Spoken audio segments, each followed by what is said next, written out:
चितगणमासि ब्रह्मणेक्यं निजस्य निश्चेदेवान्यवस्तु मपि चरति संपरित्यज्य सन्तं सत्पायति वदति निजान् धार्मिको नीलकण्ठ स्पृष्टानतावाकृतपरिचरणा भोजिता पुनीता सद्दा सोदानोदा बहुजन नुनिता रत्नवेद समोना प्रोक्ता कृष्णे वा निज हृदय समा रत्नेत्री प्रभु जय सद्गुरु स्वामी दयानंद दयाळु बळवंत बहु नामी चरण सरोज तुम्हारा वंदो कर जोड़ी चरणे शीश धराजे सुखनादा दौड़ी नारायण धर दाता निज गुण तनुरागी वामर पति सौदार्य गणित नर नारी नित्य नित्य नौतम लीला करता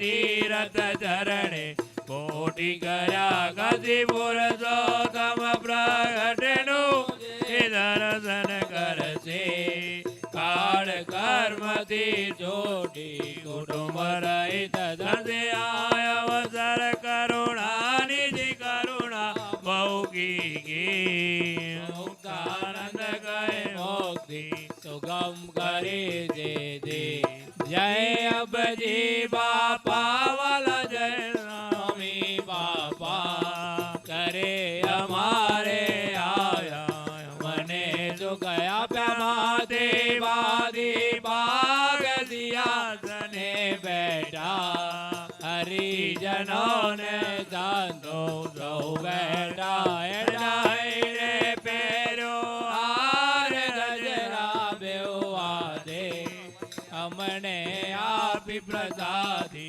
आदम क्या माते हरिजन जोड़ हाथ उबासो आगे सदाय राख जो बेड़ा है बसो मागे कृपा करीने बापा बोल्या वो भीगे सदाय राख जो बेड़ा तार जो दृढ़ चिते आध्यात्मिक कल्याण करवा अवनी ऊपर आव्या अनादि मोक्ष निधि सर्वोपरि लाव्या प्रौढ़ प्रताप जनाव्यो प्रगट्या सुखकारी रुष्ट पुष्ट मूर्ति पर सेवक बलिहारी जय स्वामी बापा जय स्वामी बापा वाला जय स्वामी बापा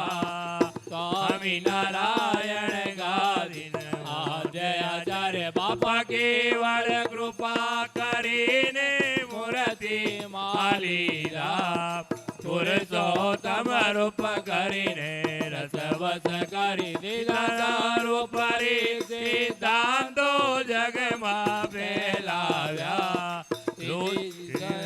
बापाजी सौने ओढ़ गाया देश विदेश विचरे मंदिरो साप्या सर्वोपरि मूर्तियो पधरावी सुखया स्वामी नारायण गादिन मूर्त स्वरूपया भक्त जनों ना साधो सौना क्या कापी कर जोड़ी सौ विनवे जय जय करनारा सदाय राख जो बेड़ा सदाय रे जो बेड़ा प्रगट प्रगट प्यारा जय स्वामी बापा क्षरधाम नाधिपति स्वामीनारायण बापा नी जय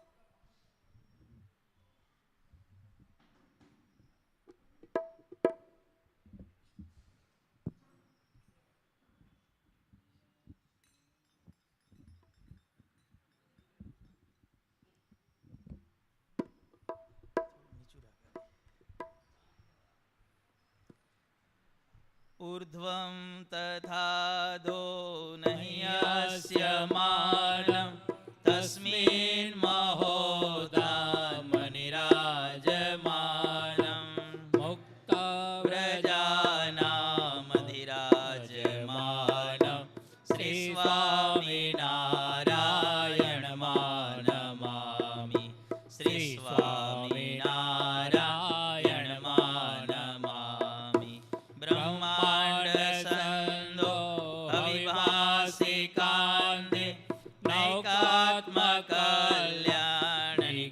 नैकात्मकल्याणनिगूढकान्ते मनुष्यरूपार्पितदिव्यशान्ते श्रीस्वामिनारायणमानमामि श्रीस्वामिनारायणमानमामि मनुष्यरूपं प्रतिमास्वरूपं तथाक्षरे धामनि दिव्यरूपं यस्यास्त्य भिन्नं कमनीयरूपं श्रीस्वामिनारायणमानमामि श्रीस्वामिनारायणमानमामि दिव्याम्बराभूषणभूषिताङ्ग दिव्याद्वितीया कृतिमञ्जुलाङ्ग दिव्यात्वसम्पादकसाङ्गी साङ्ग श्रीस्वामिनारायणमानमामि श्रीस्वामिनारायणमानमामि स्वस्वामिनारायणनाममन्त्र स्वयं दिशन्तं बहुपारयन्त्र प्रौढप्रतापश्रितलोकतन्त्र श्रीस्वामिनारायणमानमामि श्रीस्वामिनारायणमानमामि योगाद्विनाकारितसत्समाधिं सद्भक्तसङ्गातविनाशितादि सम्प्रापयन्तं दमनाद्युपादि श्रीस्वामिनारायणमानमामि श्रीस्वामिनारायणमानमामि सर्वावतारान् प्रविलापयन्तं सर्वावतारी त्वमहोदरन्तं स्वराडिते स्वान् परिदर्शयन्तं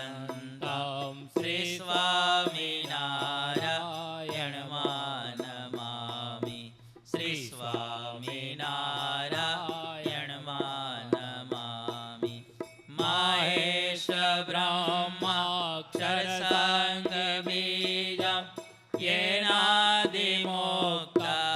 पितेषु बीजं त्वं सर्वदात्यन्तिकमुक्तिबीजं श्रीस्वामिनारायणमानमामि श्रीस्वामिनारायणमानमामि प्रत्यक्ष एवास्मि सदेति भानं दत्त्वा स्वकेभ्यो निजमूर्तिदानं यावद्रवेन्दो प्रकटप्रमाणं श्रीस्वामिनारायणमानमामि श्रीस्वामिनारायणमानमामि त्वमेव माता च पिता त्वमेव त्वमेव बन्धु च सखा त्वमेव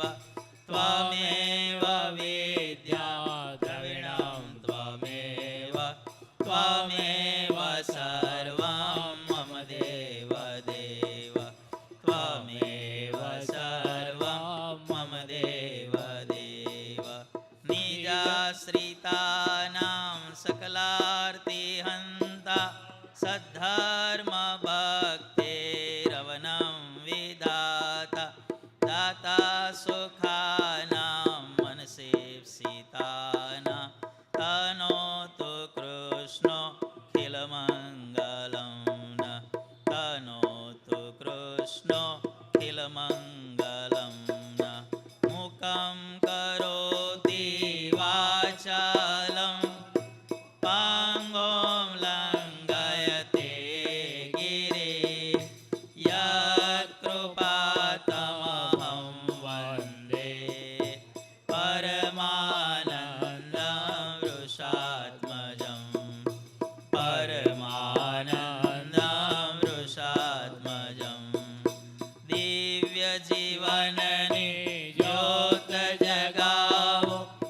આપ કરતા થઈ કાર્ય દીપાવો મંગલમય સુખ નિત્ય દેનારા જય ઘનશ્યામ જય જય કરનારા જય ઘનશ્યામ જય જય કરનારા શ્રૂયતામ દેવ દેવેશ સ્વામી નારાયણ પ્રભો ત્વદીયેનાવધાનેન કથયિષ્યે શુભા કથા કથયિષ્યે શુભા કથા શ્રી સ્વામિનારાયણાય નમો નમઃ નમો નમઃ શ્રી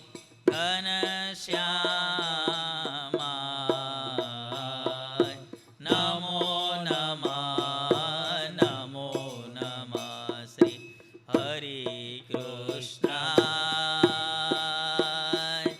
નમો નમઃ નમો નમઃ શ્રી સહજાનંદાય નમો નમઃ નમો નમઃ શ્રી બાપા શ્રી ભગવતે નમો નમઃ નમો નમઃ શ્રી સદ્ગુરુભ્યો નમો નમઃ નમો નમઃ નમો નમઃ શ્રી સ્વામી બાપા ભગવતે નમો નમઃ નમો નમઃ નમો નમઃ સ્વામિનારાયણ હરે. ગઈકાલે આપણે કથામાં સાંભળ્યું કે શ્રીજી મહારાજે માંડવીના ખૈયા ખત્રીને પોતાનો અલૌકિક પ્રતાપ જણાવી અને એને પોતાનો આશ્રિત તે કર્યો. હવે ગોપાળ બાપા આપણને આગળની કથા સંભળાવે છે તો આપણે બધાએ મૂર્તિમાં રહી મૂર્તિનું અનુસંધાન રાખીને કથા વાર્તાનું શ્રવણ તે કરીએ. સ્વામિનારાયણ હરે. તદૈકો બાહુજ કશ્ચિત બ્રહ્મજ્ઞાની સમાયયૌ સત્કૃત્ય તમ હરિસ્તત્ર સભાયામ સંન્યસાદયત તતો ધર્માદિ સંબંધામ ચક્રે વાર્તામ મનોહરામ સભ્યા નિશમ્યતામ મોદમ ભૂયિષ્ઠમ સમવાપ્નુવન અથાયાતમ હરિમ બ્રહ્મ જ્ઞાનિનમ તે સ્મિતાનન જીવાનામ મોક્ષદો ધાર્મી રીત્યેવમ સમવોચત. ગોપાળ બાપા કહે છે કે આ પ્રમાણે ખૈયા ખત્રીને વશ કર્યા પછી શ્રીજી મહારાજ માંડવીમાં થોડાક દિવસ નિવાસ કરીને રહ્યા અને નિવાસ દરમિયાન જ્યાં ભગવાન હોય ત્યાં કથા વાર્તા અવશ્ય હોય. દરરોજ ખૈયો ખત્રી ભગવાનની કથા સાંભળવા માટે આવવા લાગ્યો. હવે એ સભાની અંદર એક બ્રહ્મજ્ઞાની બીજો કોઈક હતો, ખૈયાના જેવો જ ભાઈ, એ પણ સભામાં આવ્યો. મહારાજે એને આદર કરીને સભામાં બેસાડ્યો અને પછી બ્રહ્મજ્ઞાનીને શ્રીજી મહારાજ કહે છે, કારણ કે શ્રીજી મહારાજને એનું કલ્યાણ કરવું છે, સાચી સમજણ દ્રઢ કરાવવી છે, માટે એને શ્રીજી મહારાજ કહે છે કે ભાઈ તમે બ્રહ્મ બ્રહ્મ કરો છો, પણ એ બ્રહ્મરૂપી જે તેજ એ ક્યાંથી નીકળે છે? નિરાધાર ન તેજસ્યાદ ઇતિ સર્વત્ર દૃશ્યતે. તેજ ક્યારે પણ સોર્સ વગર નીકળતું નથી. તો મહારાજની મૂર્તિમાંથી આ જે તેજ નીકળે છે એ તેજનો સોર્સ કોણ? શ્રીજી મહારાજ પોતે. જેમ ટ્યુબલાઇટનો પ્રકાશ ટ્યુબલાઇટમાંથી નીકળે છે, ગોળાનો પ્રકાશ ગોળામાંથી નીકળે છે. અગ્નિ લાકડાના આધાર વિના, કંઈ પણ સળગતી વસ્તુ ન હોય તો અગ્નિનું અસ્તિત્વ આધાર વિના શક્ય નથી. એ બ્રહ્મ એનાથી પણ પર એવા પરબ્રહ્મ છે. આ પ્રમાણે ભગવાને જ્યાં વાત કહી ત્યાં એ કહે છે કે હે સ્વામિનારાયણ, ત્વમ મામ નિજાશ્રિતમ કર્તુમ એવમ સંભાષશે કિલ. તમે મને તમારો આશ્રિત કરવા માટે આવી ડાહી ડાહી વાતો કરો છો એમ ને? કે હું બધું સમજી ગયો કે આ તમારી ચાલ છે કે. પણ હે સ્વામિનારાયણ, સમજી લેજો, વાડામાં ઘેટા બકરા પુરાય કિંતુ વ્યાઘ્રાહા કદાચન બંધન વૃત્તિમ ન યાંતિ. વાઘ કોઈ દિવસે વાડામાં ન પુરાય. અહમ વ્યાઘ્ર અસ્મિ, હું વાઘ છું કે. આ પ્રમાણે બોલી અને ભગવાનને ચેલેન્જ આપીને ઘેર ગયો. આ તમારા વાડામાં બધા ઘેટા બકરા પુરાય કે, અમારા જેવા વાઘ હોય ને એ તમારા આશ્રિત ન થાય કે. ભગવાન કે સારું ભાઈ. હવે ઘેર ગયો ત્યાર પછી સાંજનો સમય થયો, સવારે આવ્યો હશે, સંધ્યા સમય થયો ત્યારે મહારાજ કહે છે ખૈયા ખત્રીને કે ભાઈ પેલો સવારે આવ્યો તો વાઘ, એ વાઘની બોર્ડ ક્યાં છે કે, ક્યાં રહે છે કે, આપણે ત્યાં જવું છે કે. શુરવીરતા શેમાં છે? બોર્ડમાં જઈને વાઘને મારવો એ શુરવીરતા કહેવાય. ભગવાન શ્રી હરિ ખૈયા ખત્રી સંતો હરિભક્તોને સાથે લઈને એને ઘેર પધાર્યા. અને બન્યું એવું કે સ્વતંત્ર એવા શ્રી હરિએ દ્રષ્ટિ માત્રે કરીને એના મનની વૃત્તિને પોતાનામાં ખેંચી લીધી. ભગવાન એની સામું કૃપા દ્રષ્ટિ કરી અને તરત જ ભગવાનના કંટ્રોલમાં આવી ગયો. ભાઈ મહારાજ કહે છે કે ક્ષત્ર, હે ખત્રી, મદાજ્ઞામ પાલયિષ્યસી, મારી આજ્ઞા પાળીશ? હા પ્રભુ, ત્વદાદેશા અંજસા પાલયિષ્યે, તમારી આજ્ઞાનું હું તત્કાલ પાલન કરીશ. જો મનની વૃત્તિ મહારાજમાં ખેંચાઈ ગઈ છે. હું કોણ છું, ક્યાં છું, કાંઈ જ ખબર નથી એને. મહારાજ કહે છે કે ભાઈ લે, અધુના શ્વેતાની વાસાંસી ઉતાર્ય કાસાએ ધારય. મહારાજે કોઈ સંતોને કીધું કે ધોતિયું ગાતડિયું છે કોઈની જોડે? તો કે આ છે, લો મહારાજ. મહારાજ કે આને આપો. પેલા ખત્રીને આપ્યું અને મહારાજ કહે છે કે તારા કપડાં ઉતારી અને આ સાધુના કપડાં પહેર અને ફટાફટ હો. જેમ કહેતો હતો કે વાઘ હોય એ બોર્ડમાં વાડામાં ન આવે. ફટાફટ સાધુના કપડાં એને ત્યાં ને ત્યાં પહેરી લીધા. ભાઈ અને પછી મહારાજ કહે છે કે ભાઈ હવે બીજું કામ કર. નિજમ સદનમ ગત્વા ભુવનોપસ્કરમ સર્વમ સત્વરમ બહી આનય. તારા ઘરનો જેટલો સામાન હોય, ઘર વખરી બધી એ બાર આંગણામાં ભેગી કર અને પેલા એ પેલું ખાટલો ને વાસણ ને ફર્નિચર ને જે કંઈ હતું બધું એ ઉપડે એવું બધું બહાર લાવીને ઢગલો કર્યો. ભાઈ હો, ટેબલ ખુરશી બધું એ. પછી મહારાજ કહે છે કે ભાઈ શ્રીહરિ તમ પ્રાહ સર્વમ દાહય, આ બધાને હળગાઈ માર. હા મહારાજ ઉભા રહો, માચીસ લાવવાની રહી ગઈ છે કે. પેલો માચીસ લેવા ઘરમાં ગયો. ભાઈ ત્યારે ખૈયા ખત્રી કહે છે કે મહારાજ અત્યારે તો તમે એને વશ કર્યો છે, પણ જ્યારે ભાનમાં આવશે, તમારી કૃપા દ્રષ્ટિ ઉતરશે અને આનું ઘર બધું આ થઈ ગયેલું ને બધું જોયું, બિચારો પાગલ થઈ જશે કે હવે તમે તમારી જે ઇફેક્ટ છે ને એ બધી પાછી લઈ લો કે.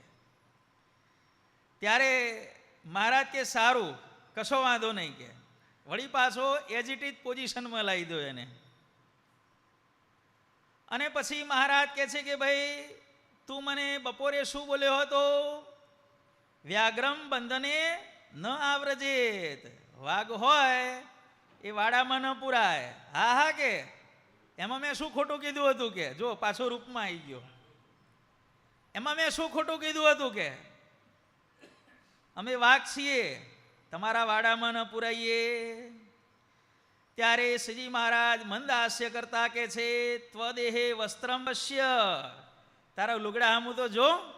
અને જ્યાં કપડાં અમે નજર કરી તો કયા કપડાં હતા ભાઈ? સાધુના કપડાં હતા. મહારાજે પહેરાયા ને ભાઈ, સદ્ય સમાધિ કરાવીને. અને જ્યાં કપડાં જોયા, અલ્યા આ શું થયું? અને તત્કાલ એના હૃદયમાં ભગવાનની કૃપા થઈ, અંતઃકરણ ફર્યું અને મહારાજના ચરણમાં પડીને કહેવા લાગ્યો કે હે મહારાજ, તમે સાક્ષાત ભગવાન તે છો, મને તમારો આશ્રિત કરો. અને ખૈયા ખત્રીની સાથે આ બ્રહ્મજ્ઞાની હતો, એને પણ મહારાજે ચમત્કાર જણાવી પોતાનો આશ્રિત કર્યો. ભાઈ જો આ ભગવાનનો પ્રૌઢ પ્રતાપ સ્વામિનારાયણ ભગવાને પ્રગટ થઈ અને કયો કયો પ્રૌઢ પ્રતાપ બતાવ્યો, એની આજે આપણે વાતો કરવાની છે. ભાઈ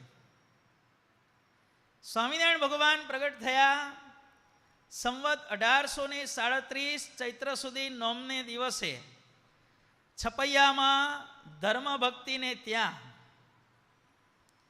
એ ભગવાને પ્રગટ થઈ મનુષ્ય રૂપે 49 વર્ષ 2 માસ 1 દિવસ દર્શન આપી અને પોતે કેટલો પ્રૌઢ પ્રતાપ જણાવ્યો. આમ તો ભગવાનના ઐશ્વર્યનું કે ભગવાનના સામર્થ્યનું કે ભગવાનના પ્રતાપનું કોઈ રીતે પણ માપ કાઢી શકાય તેમ નથી. તેમ છતાં પણ ભગવાને મનુષ્ય સ્વરૂપે કરીને કેવો અદ્ભુત પ્રતાપ જણાવ્યો. આપણા સ્વામિનારાયણ ભગવાનની વિશેષતાઓ આજે આપણે જોઈએ. ભગવાન પ્રગટ થયા પછી એમનું 101મા દિવસે માર્કંડેય ઋષિએ નામકરણ કર્યું. ભાઈ કેટલા નામ પાડ્યા? હરિ, કૃષ્ણ, હરિકૃષ્ણ અને નીલકંઠ, 4 નામ પાડ્યા. વિશ્વનો આ એક અલૌકિક અને અનોખો દાખલો છે. જ્યારે આ લોકમાં કોઈ પણ વ્યક્તિનો જન્મ થાય અને એનું જ્યારે નામકરણ કરવામાં આવે ત્યારે સામાન્ય રીતે એનું એક જ નામ પાડવામાં આવતું હોય છે. બરોબર ને? કેટલા નામ પાડે છે? એક જ નામ પાડે છે. પછી ચિંટુ, પિન્ટુ, લાલો, મુન્નો એ બધું પાછળથી થાય, પણ એનું ઓફિશિયલ નામ એક જ હોય. આપણા ઉપાસ્ય ઈષ્ટદેવ સ્વામિનારાયણ ભગવાનના નામકરણ પ્રસંગે કુલ 4 ઓફિશિયલ નામો પાડવામાં આવ્યા. આવો પ્રસંગ વિશ્વની કોઈ પણ વિભૂતિના જીવનમાં હજી સુધી બન્યો નથી. ભાઈ કે કોઈ પણ બાળકનો જન્મ થાય અને નામકરણ સમયે એના 4 નામ પાડવામાં આવે. ભાઈ આ અલૌકિક પ્રસંગ છે.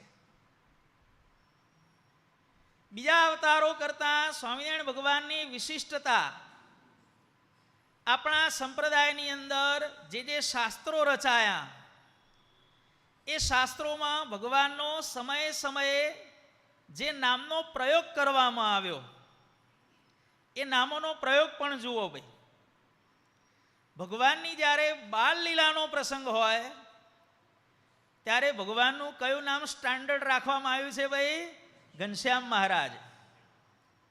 ઘનશ્યામ મહારાજ આમ કરતા હતા એટલે આપણને તરત ખબર પડી જાય કે આ ભગવાનની બાળ લીલા વંચાય છે. બરોબર ને? સખાઓ સાથે રમતા હતા કે તળાવમાં નાવા ગયા કે આમ કર્યું તેમ કર્યું, ભૂતોનો મોક્ષ કર્યો વગેરે વગેરે. ઘનશ્યામ મહારાજ નામ આવે કિરીટભાઈ એટલે શું સમજવાનું? કે આ ભગવાનની બાળ લીલા વંચાય છે. વન વિચરણ કર્યું ત્યારે ભગવાનનું નામ બદલાઈ ગયું. નીલકંઠ વર્ણી કથા વંચાતી હોય અને આવે નીલકંઠ વર્ણી અહીંયા પધાર્યા, અહીંયા પધાર્યા, અહીંયા પધાર્યા, એટલે સ્વામિનારાયણ ભગવાનનો સત્સંગી હોય એ સમજી જાય લાલાભાઈ શું કે આ ભગવાનનું વન વિચરણ વંચાય છે. ક્યારનો પ્રસંગ છે તો કે ભગવાને ગ્રહ ત્યાગ કર્યો ત્યારથી કરી અને રામાનંદ સ્વામીનો મેળાપ થયો એના વચ્ચેની ક્યાંક વાત છે. નીલકંઠ વર્ણી નામનો પ્રયોગ થયો. જુઓ ભાઈ, સરજુદાસ નામનો પ્રયોગ મુક્તાનંદ સ્વામીના હાથ નીચે રહ્યા એ દરમિયાન કરવામાં આવેલો છે. ત્યાર પછી લીલા ચરિત્રોની અંદર શ્રીહરિ ભગવાનના વિચરણનો પ્રસંગ હોય. શ્રીહરિ અમદાવાદ પધાર્યા, શ્રીહરિ વડતાલ પધાર્યા, શ્રીહરિ ગઢપુર પધાર્યા, એટલે સમજી જવાનું કે આ ભગવાનનું સત્સંગમાં વિચરણ વંચાય છે. શ્રીજી મહારાજ અને સ્વામી શ્રી સહજાનંદજી મહારાજ નામ આવે એટલે સમજી જવાનું કે આ વચનામૃત વંચાય છે. ત્યાર પછી ભગવાનનું પ્રતિમા સ્વરૂપ લાલજી પધરામણી આપણે લઈને જઈએ છીએ, એના માટે કયું નામ સ્ટાન્ડર્ડ કરવામાં આવ્યું છે ભાઈ? હરિકૃષ્ણ મહારાજ.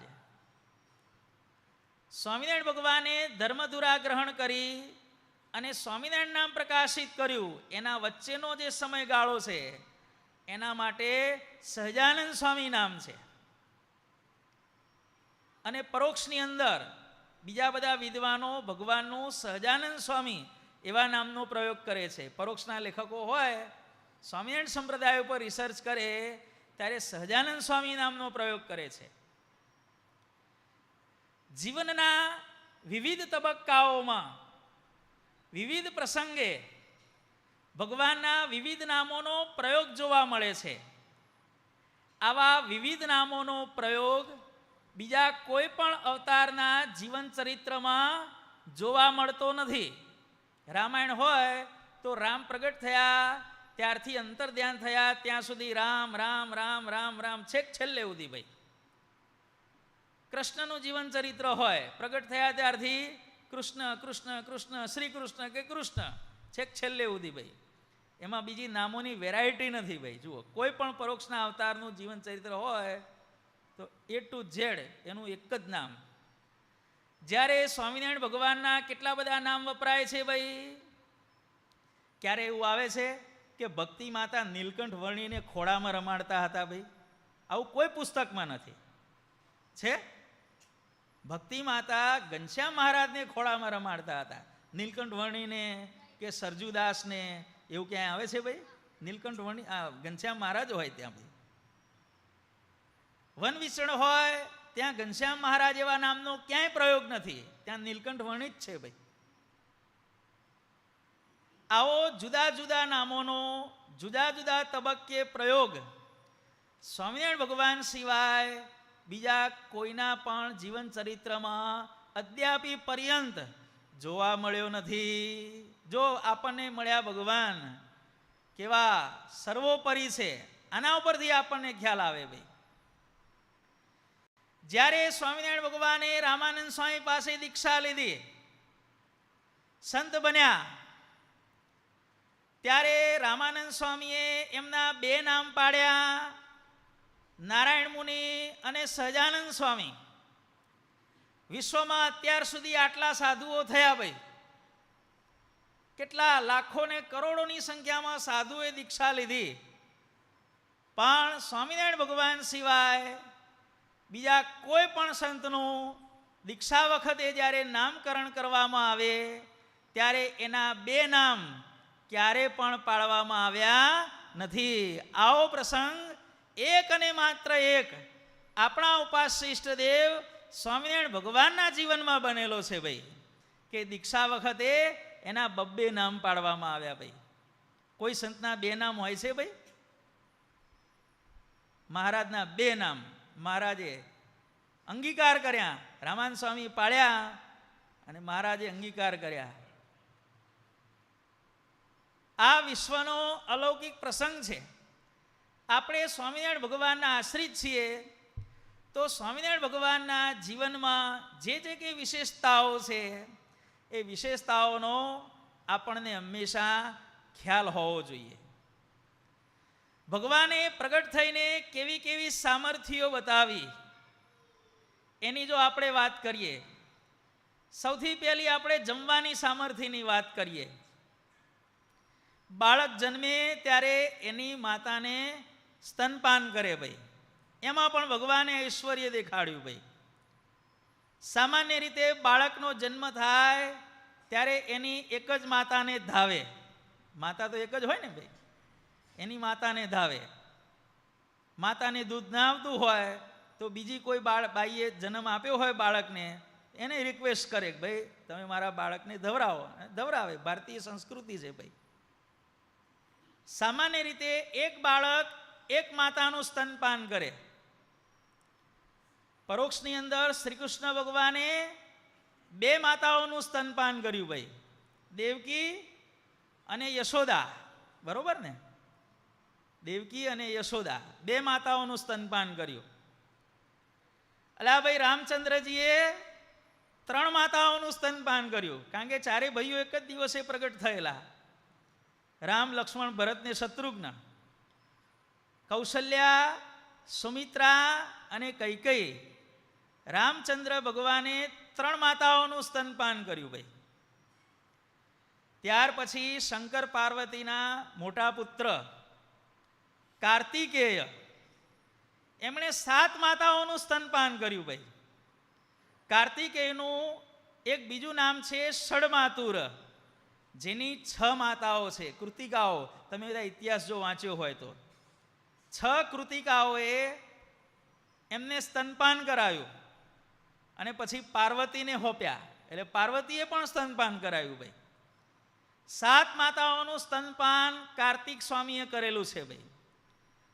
જ્યારે આપણા ઉપાસ્ય ઈષ્ટદેવ સ્વામિનારાયણ ભગવાને 13 માતાઓ થકી સ્તનપાન કરેલું છે ભાઈ.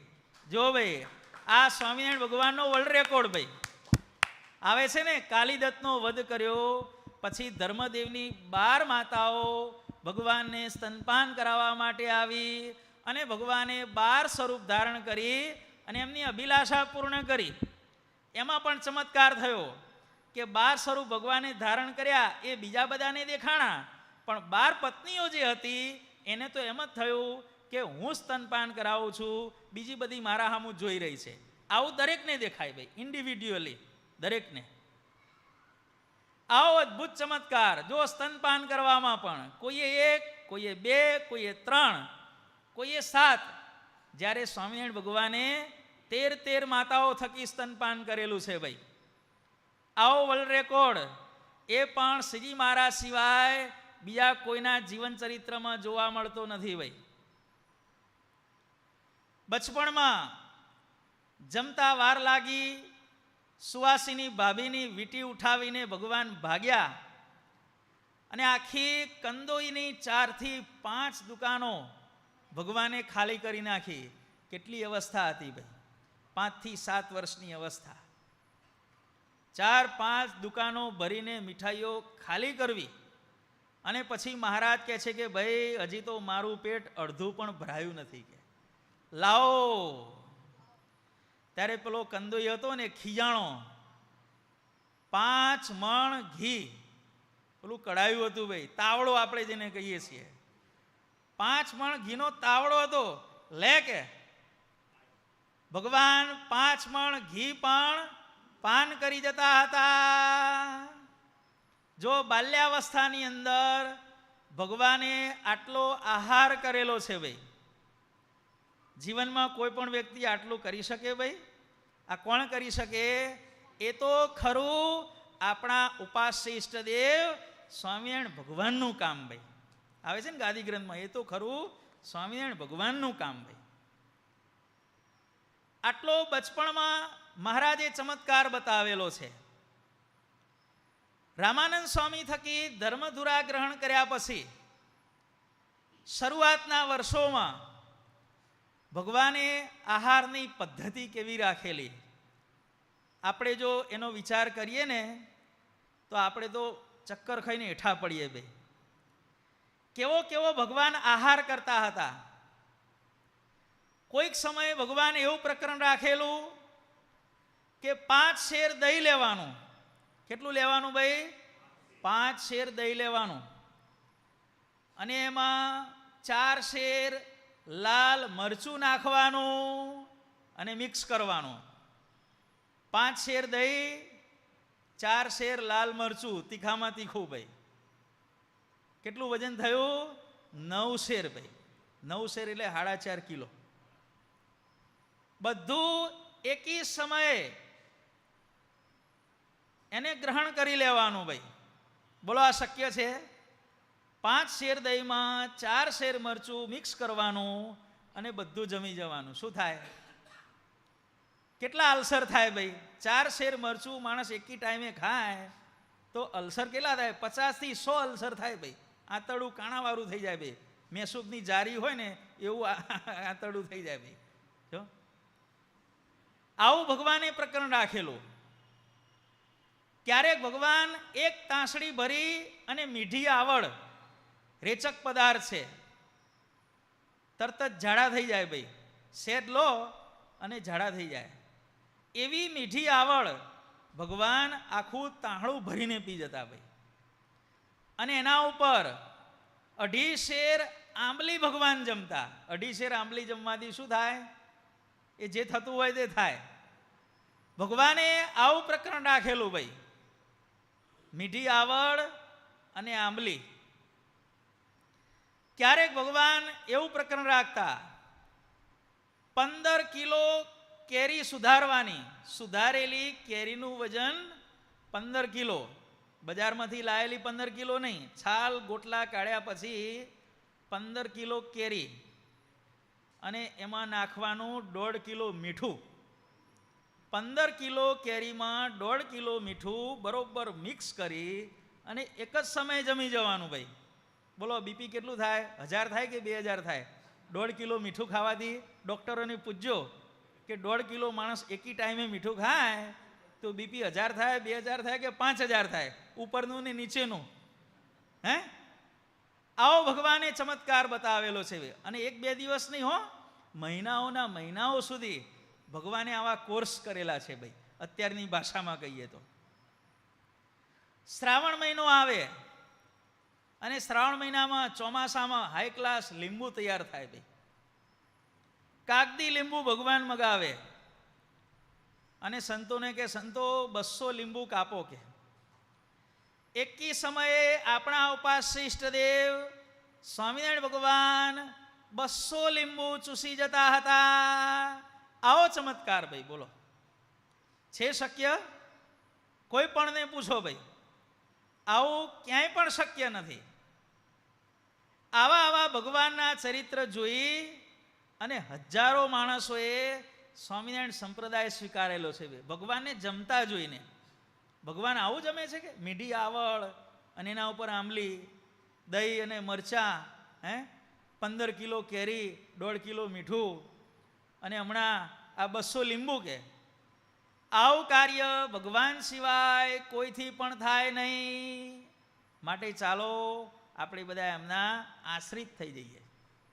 ભગવાનનો ખોરાક જોઈને હજારો માણસો ભગવાનના આશ્રિત થયેલા છે ભાઈ. હવે માત્ર ભગવાનની જમવામાં સામર્થ્ય નથી ભાઈ, જમાડવામાં સામર્થ્ય હતી ભાઈ. પોષ મહિનો ચાલતો હતો અને સુરાખાચર મહારાજને પ્રાર્થના કરવા આવ્યા કે મહારાજ, આપણી ભારતીય સંસ્કૃતિમાં 12 મહિનાઓમાં ઉત્સવો આવે છે કે પણ પોષ મહિનામાં ઉત્સવ આવતો નથી. કારતકમાં લાભ પાંચમ, પ્રબોધિની, દેવ દિવાળી, માગસર મહિનો હોય આક્રમણ કરવા માટે, રાજાઓનો પવિત્ર મહિનો કહેવાય છે. પછી વસંત પંચમી, ફાગણમાં ફૂલડોળ, ચૈત્ર સુદ નોમ, અક્ષય તૃતીયા, જેઠ મહિનામાં ગંગા દશહરા, બરોબર, જેઠ સુદ દસમ, અષાઢ મહિનામાં ગુરુ પૂનમ, શ્રાવણ, ભાદરવો, આસો. પોષ મહિનો મહારાજ બ્લેન્ક છે કે કંઈક ઉત્સવ કરો. ત્યારે સ્વામિનારાયણ ભગવાને સમગ્ર સંપ્રદાયમાં પોષ મહિનામાં એક ઉત્સવ ચાલુ કર્યો. આજે પણ ઉજવાય છે. કયો ઉત્સવ ભાઈ? શાકોત્સવ.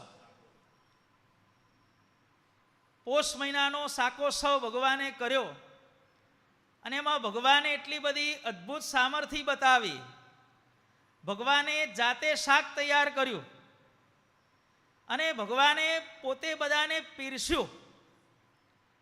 અને એ શાકમાં ભગવાને એવો સ્વાદ મૂક્યો કે જેને તીખું ભાવતું હતું એને શાક તીખું લાગ્યું, જેને ખટાશ ભાવતી હતી એને શાક ખાટું લાગ્યું, જેને ગળપણ ભાવતું હતું એને શાક ગળ્યું લાગ્યું. બરોબર?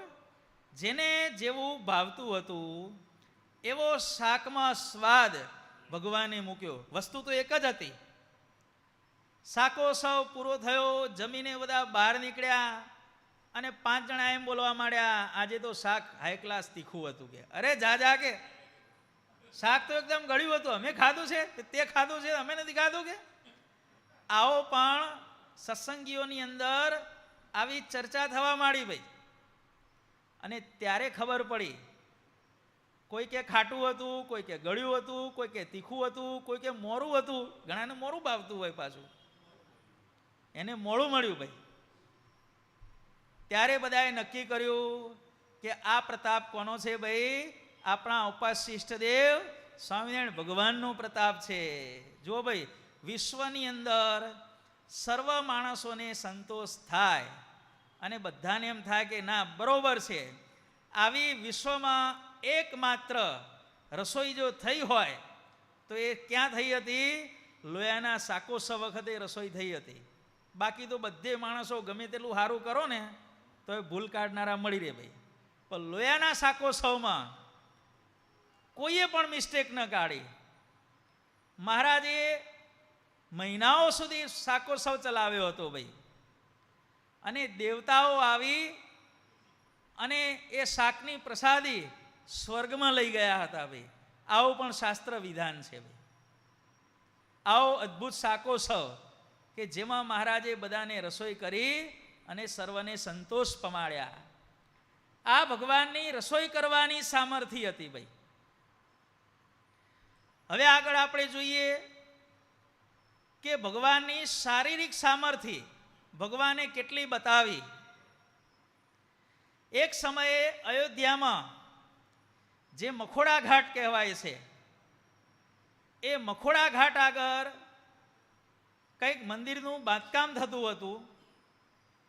અને બાંધકામના સમયે 10-15 ફૂટ ઊંડું ખોદ્યા પછી એક સોનાની તોપ નીકળી ભાઈ. મોટી ફૂલ સાઈઝની સોનાની તોપ નીકળી. હવે આપણે જાણીએ છીએ કે વિશ્વની તમામ ધાતુઓમાં ભારેમાં ધાતુ કઈ છે? સોનું છે ભાઈ. સોનું પાણી કરતાં 19.5 ગણું ભારે કહેવામાં આવેલું છે. આપણે 1 ગ્લાસ પાણી ઉચકીએ ને અને એટલું જ જો સોનું ઉચકીએ ને તો વજન કેટલું થાય? 19.5 ગણું એનું વજન થાય. 20 ગ્લાસ ઉચક્યા હોય અને એનું જેટલું વજન થાય એટલું 1 ગ્લાસ સોનાનું વજન થાય ભાઈ. લોખંડનો 1 કિલોનો જે બાટ આવે છે ને એના કરતાં 3જા ભાગનો, બરાબર ને કનું? લોખંડનો 1 કિલોનો બાટ જેટલો આવે છે એના કરતાં જો હોનાનો કિલોનો બાટ બનાવ્યો હોય ને તો એની સાઈઝ કેટલી થાય ભાઈ? એનાથી 3જા ભાગની સાઈઝ થાય. એટલું જ થાય. 2.5 થી 3જા ભાગની સાઈઝ થાય. વિશ્વની ભારેમાં ભારે ધાતુ સોનું, અને આ સોનાની તોપ ભાઈ. રાજાને ખબર આપી.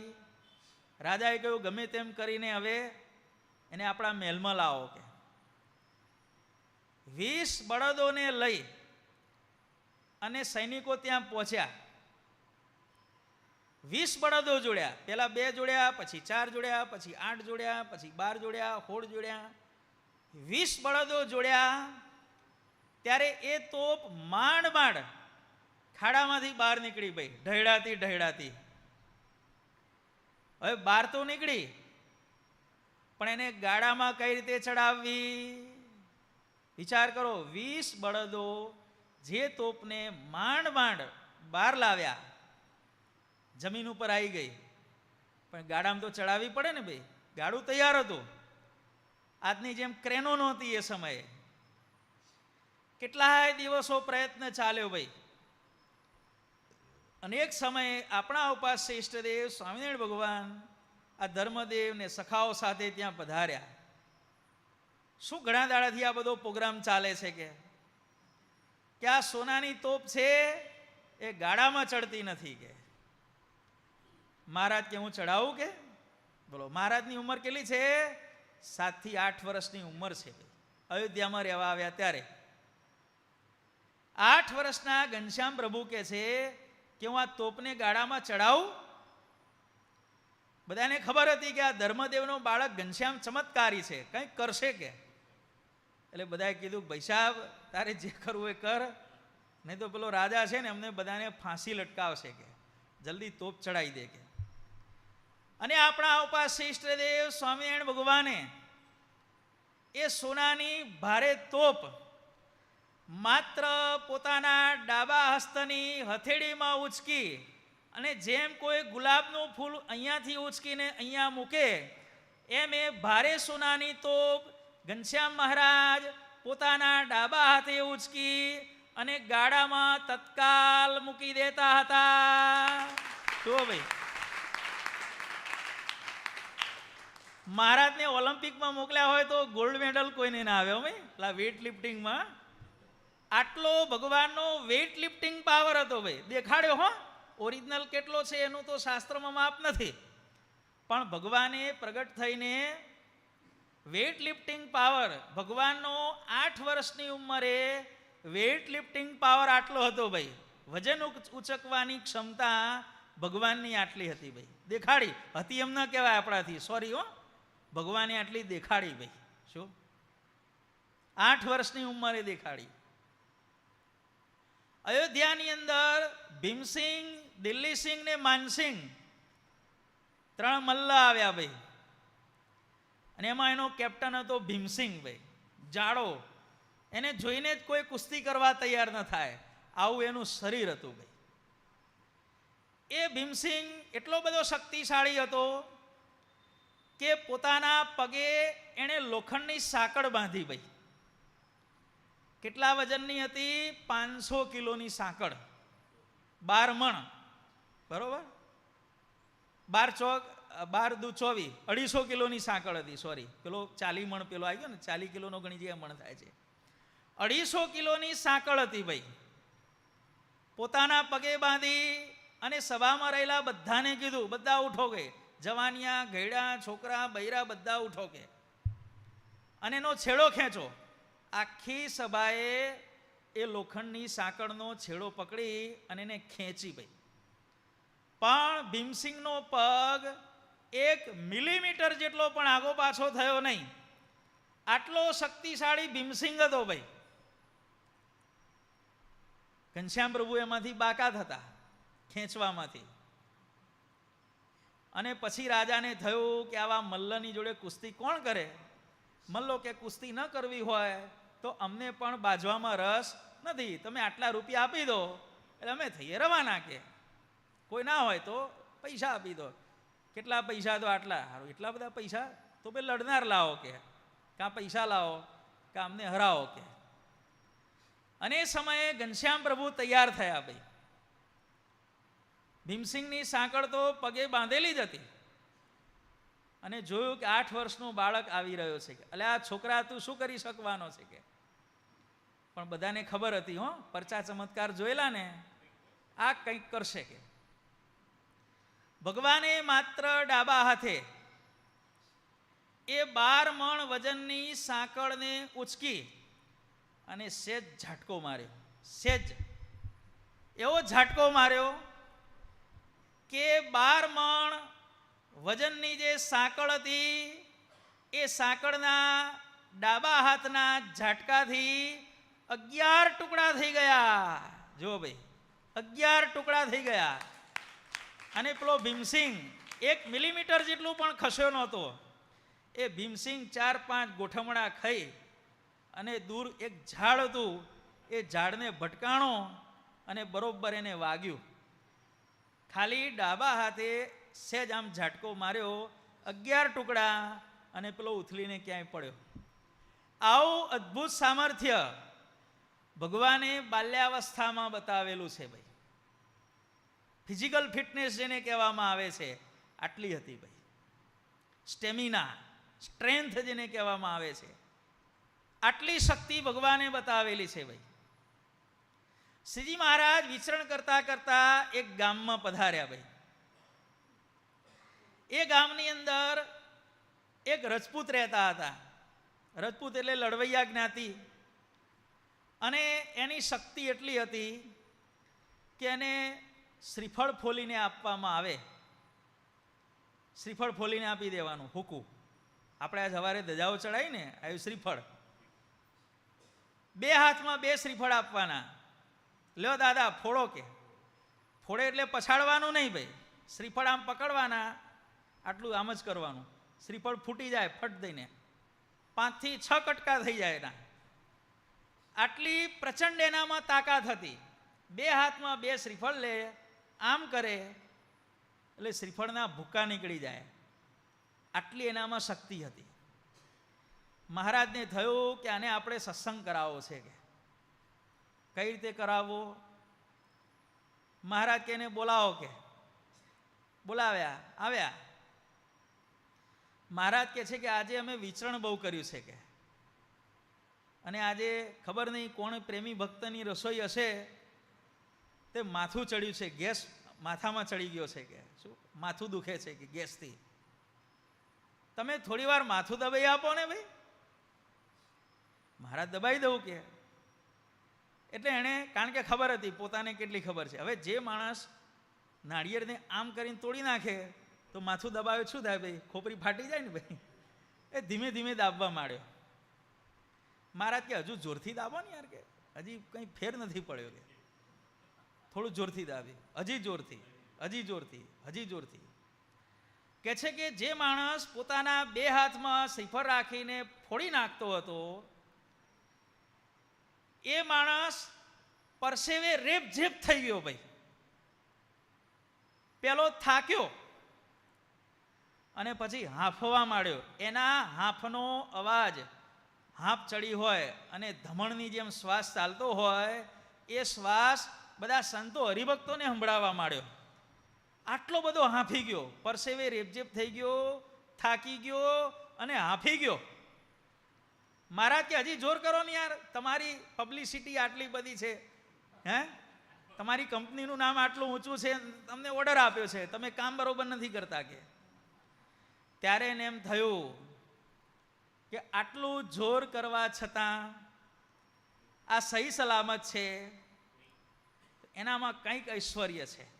સંકલ્પ થયો અને પછી એને સંકલ્પ થયો કે આ સ્વામિનારાયણ સાક્ષાત ભગવાન છે. જો ભાઈ, એટલે માથું દબાવીને સત્સંગી થાય?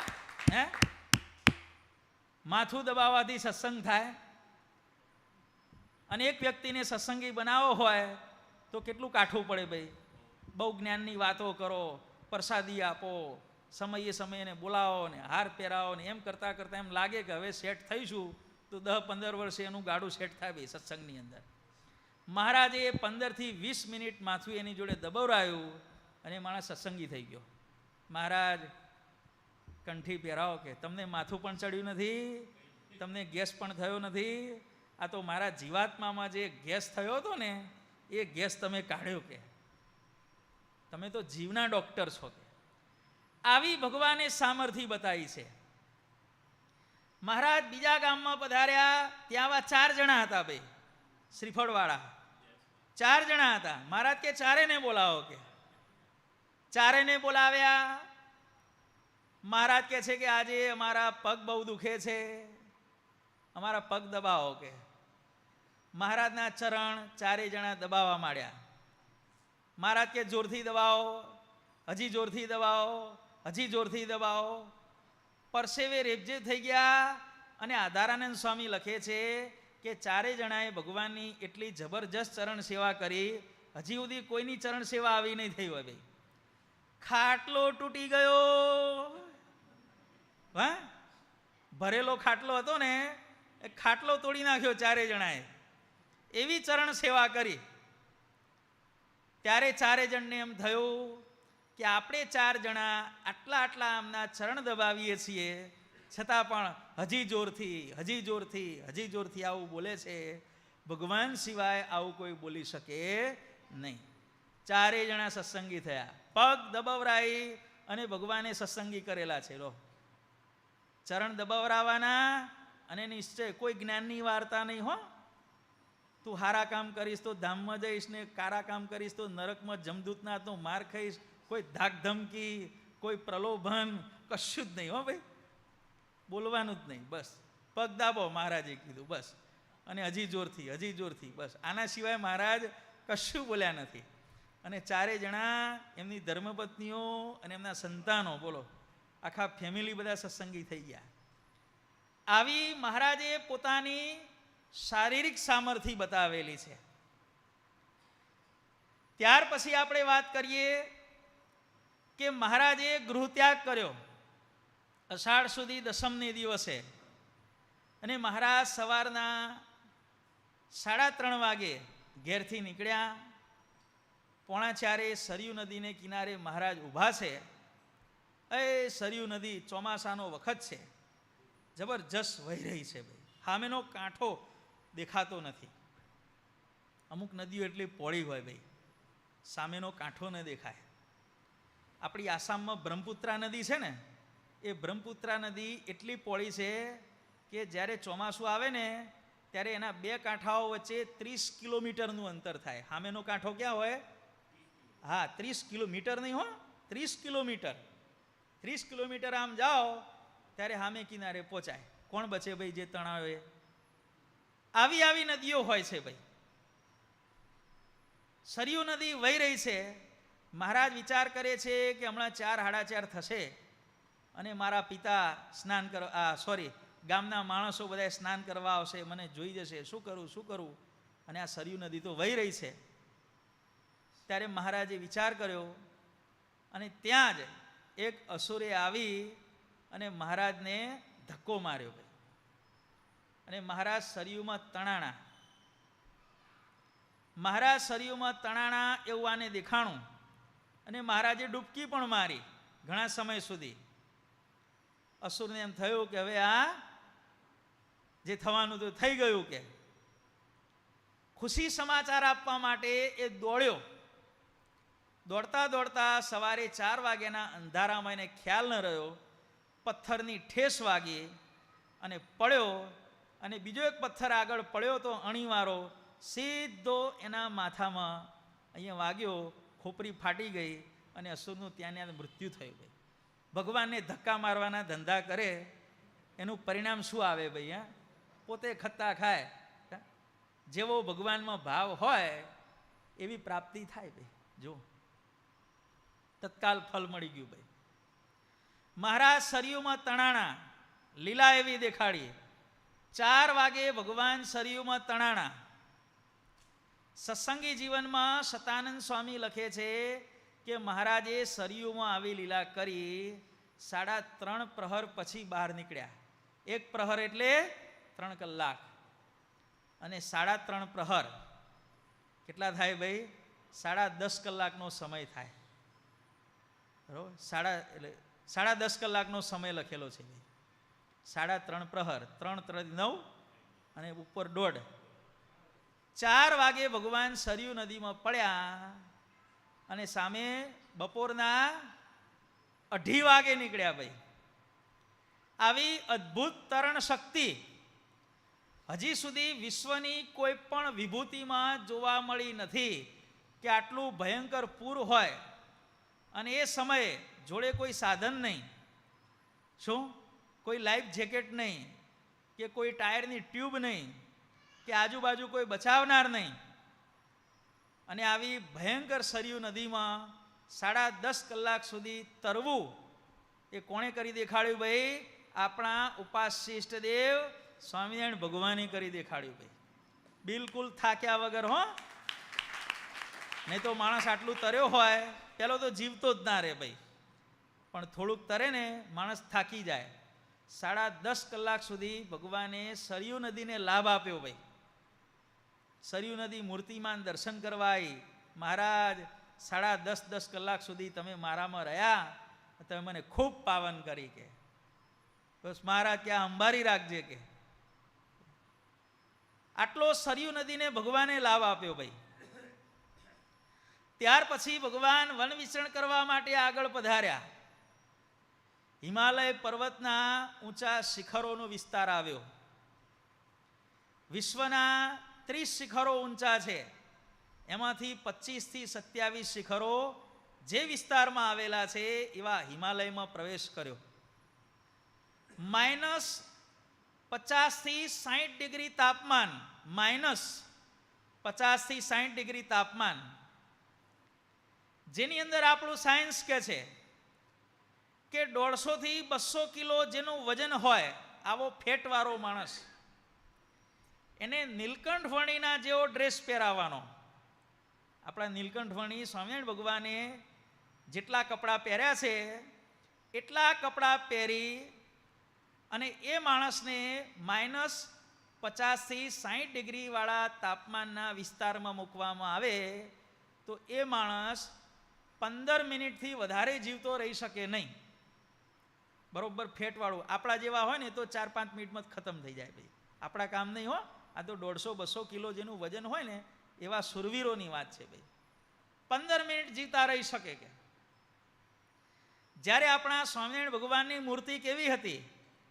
કાર્યાણીના 3જામાં કહ્યું, મને બાળપણથી એવો વિચાર ઉપન્યો કે મારે મારા શરીરમાં માતાનો ભાગ, રુધિર અને માંસ રહેવા દેવું નથી. શરીરમાં કંઈક વાગે પાણીનું ટીપું નિસરે ભાઈ, રુધિર તો નિસરે જ નહીં. બ્લડ તો મહારાજમાં હતું જ નહીં ભાઈ. એ વખતે ડૉક્ટરનો રિપોર્ટ કઢાયો હોય ને તો આમાં કશું નથી કે શું કાંઈ જ નથી. એટલે આખો એનો વ્યંગ અર્થ થાય ભાઈ. આટલી પ્રચંડ સામર્થ્ય ભગવાને બતાવી એવા -60 ડિગ્રી વાળા તાપમાનમાં કે જ્યાં વિશ્વનો હૃષ્ટપુષ્ટ માણસ હોય એ પણ 15 મિનિટ કરતાં વધારે ન જીવી શકે એવા ભયંકર વિસ્તારની અંદર ભગવાને પૂરા 12 મહિના સુધી વિચરણ કરેલું છે ભાઈ. આ આપણા ભગવાનનો પ્રતાપ ભાઈ. જ્યાં માણસ 15 મિનિટ કરતાં પણ વધારે જીવતો રહી શકતો નથી એવા વિસ્તારમાં ભગવાન પૂરા 12 મહિના ફર્યા ભાઈ. -60, શાલ નહીં, સ્વેટર નહીં, મફલર નહીં, મોજડી નહીં, બૂટ નહીં, કશું ચંપલ બંપલ કશું નહીં ભાઈ. સ્વામિનારાયણ ભગવાનના વન વિચરણની વિશેષતા જોઈ છે ભાઈ. મહારાજ ઘેરથી નીકળ્યા અને લોજ પધાર્યા. ઘેરથી જેટલો લગેજ લઈને નીકળ્યા હતા એટલો લગેજ લોજમાં લઈને આવ્યા. 7 વર્ષે શું લાયા? કશું નહીં ભાઈ. જે ઘેરથી નીકળ્યા હતા, કદાચ મુક્તાનંદ સ્વામીએ બધાએ પૂછ્યું હશે કે 7 વર્ષ ફર્યા તમે લગેજમાં શું લાયા? કશું નહીં ભાઈ. ઘેરથી જેટલું લઈને નીકળ્યો તો એટલું છે. અમે અડધું તો પેલું તણાઈ ગયું, અસુરે ધક્કો માર્યો એમાં તો કે. વિચાર કરો કે આપણે 2 કે 3 મહિના લંડન, અમેરિકા કે ઓસ્ટ્રેલિયા લઈને કેટલી બેગો ભરીને લાયા હતા પૂછો ભાઈ. માણસ 2 મહિના કે 4 મહિના ફરવા જાય 50 જણના ઘર ભરાય એટલું લેતો આવે ભાઈ. જાત જાતના બોક્સ, પેલી ટેપો એટલી મારે ભાઈ. એટલે શું છે પણ અંદર કે 2-3 મહિના ફરી આવે એમાં કેટલોય લગેજ લઈ આવે ભાઈ. અને પાછળ કહેતો આવે કે તું 2 મહિના પછી ઇન્ડિયા આવે, આપણે જેમ કાયમી ઈંડોળા અને કાયમી આરતીઓ હોય ને, પાછું કાયમી બધું આવતું હોય પાછું બધું, લેતો આવજે. જ્યારે ભગવાને 7 વર્ષ વન વિચરણ કર્યું, જેટલું ઘેરથી લઈને નીકળ્યા હતા એટલું લોજમાં આવ્યા ત્યારે ભગવાનની જોડે હતું. એક વસ્તુ વધારે નહોતી ભાઈ.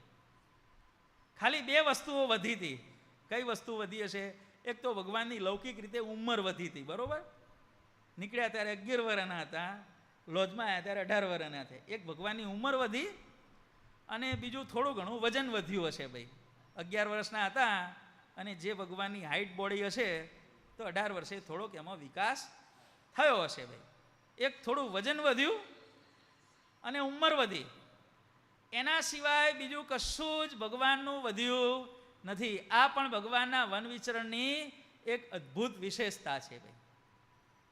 નહીં તો રસ્તામાં કેટલા પ્રલોભનો આવ્યા ભાઈ. લાખ રૂપિયાની આવકવાળા મઠના મહંત બનાવી દઉં, રાજ્ય હોપી દઉં, મારી 2 દીકરીઓને પરણો, બધી પ્રોપર્ટી હોપી દઉં. ભયંકર પ્રલોભનો આવ્યા. અને ભયંકર વિઘ્નો આવ્યા, પણ ભગવાન આપણા કલ્યાણને માટે ક્યાંય વિઘ્નોમાં ડર્યા નહીં, પ્રલોભનોમાં ફસાયા નહીં, અને આપણા કલ્યાણને માટે ભગવાન આ ગુજરાત રાજ્યમાં આવી અને ભગવાન સ્થાયી થયા. ભાઈ, આ ભગવાનની વિશેષતા. ત્યાર પછી આપણે જોઈએ વન વિચરણ દરમિયાન ભગવાન સિદ્ધવલ્લભ રાજાને ત્યાં પધાર્યા અને ત્યાં કેટલાય ડુપ્લિકેટ બાવાઓ, નામધારી બધાય રાજ્યમાંથી સારી સારી રસોઈઓ જમીને ખૂબ પુષ્ટ થયેલા. નો ભજન ભક્તિ, નો ધ્યાન, નો માળા. શું કરવાનું ભાઈ?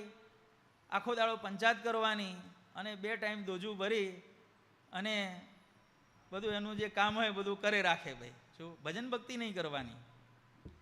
આવા ભક્તિહીન બાવાઓ બધાએ મહારાજે કીધું આ બહુ ખોટું થાય છે. અને ભગવાન કેવા છે? પાષંડો છેદન પટુ. ભગવાન પાખંડનો નાશ કરવામાં બહુ હોશિયાર છે. ભાઈ જનમંગલમાં નામ આવે છે ને ભાઈ, પાષંડો છેદન પટવે નમઃ. ભગવાનના સંકલ્પથી મુશળધાર વરસાદ થયો અને એટલો બધો વરસાદ થયો કે આ અભિમાની સિદ્ધો બધા ખુલ્લામાં રહેતા હતા. ભાઈ બધાએ ભાગી ગયા.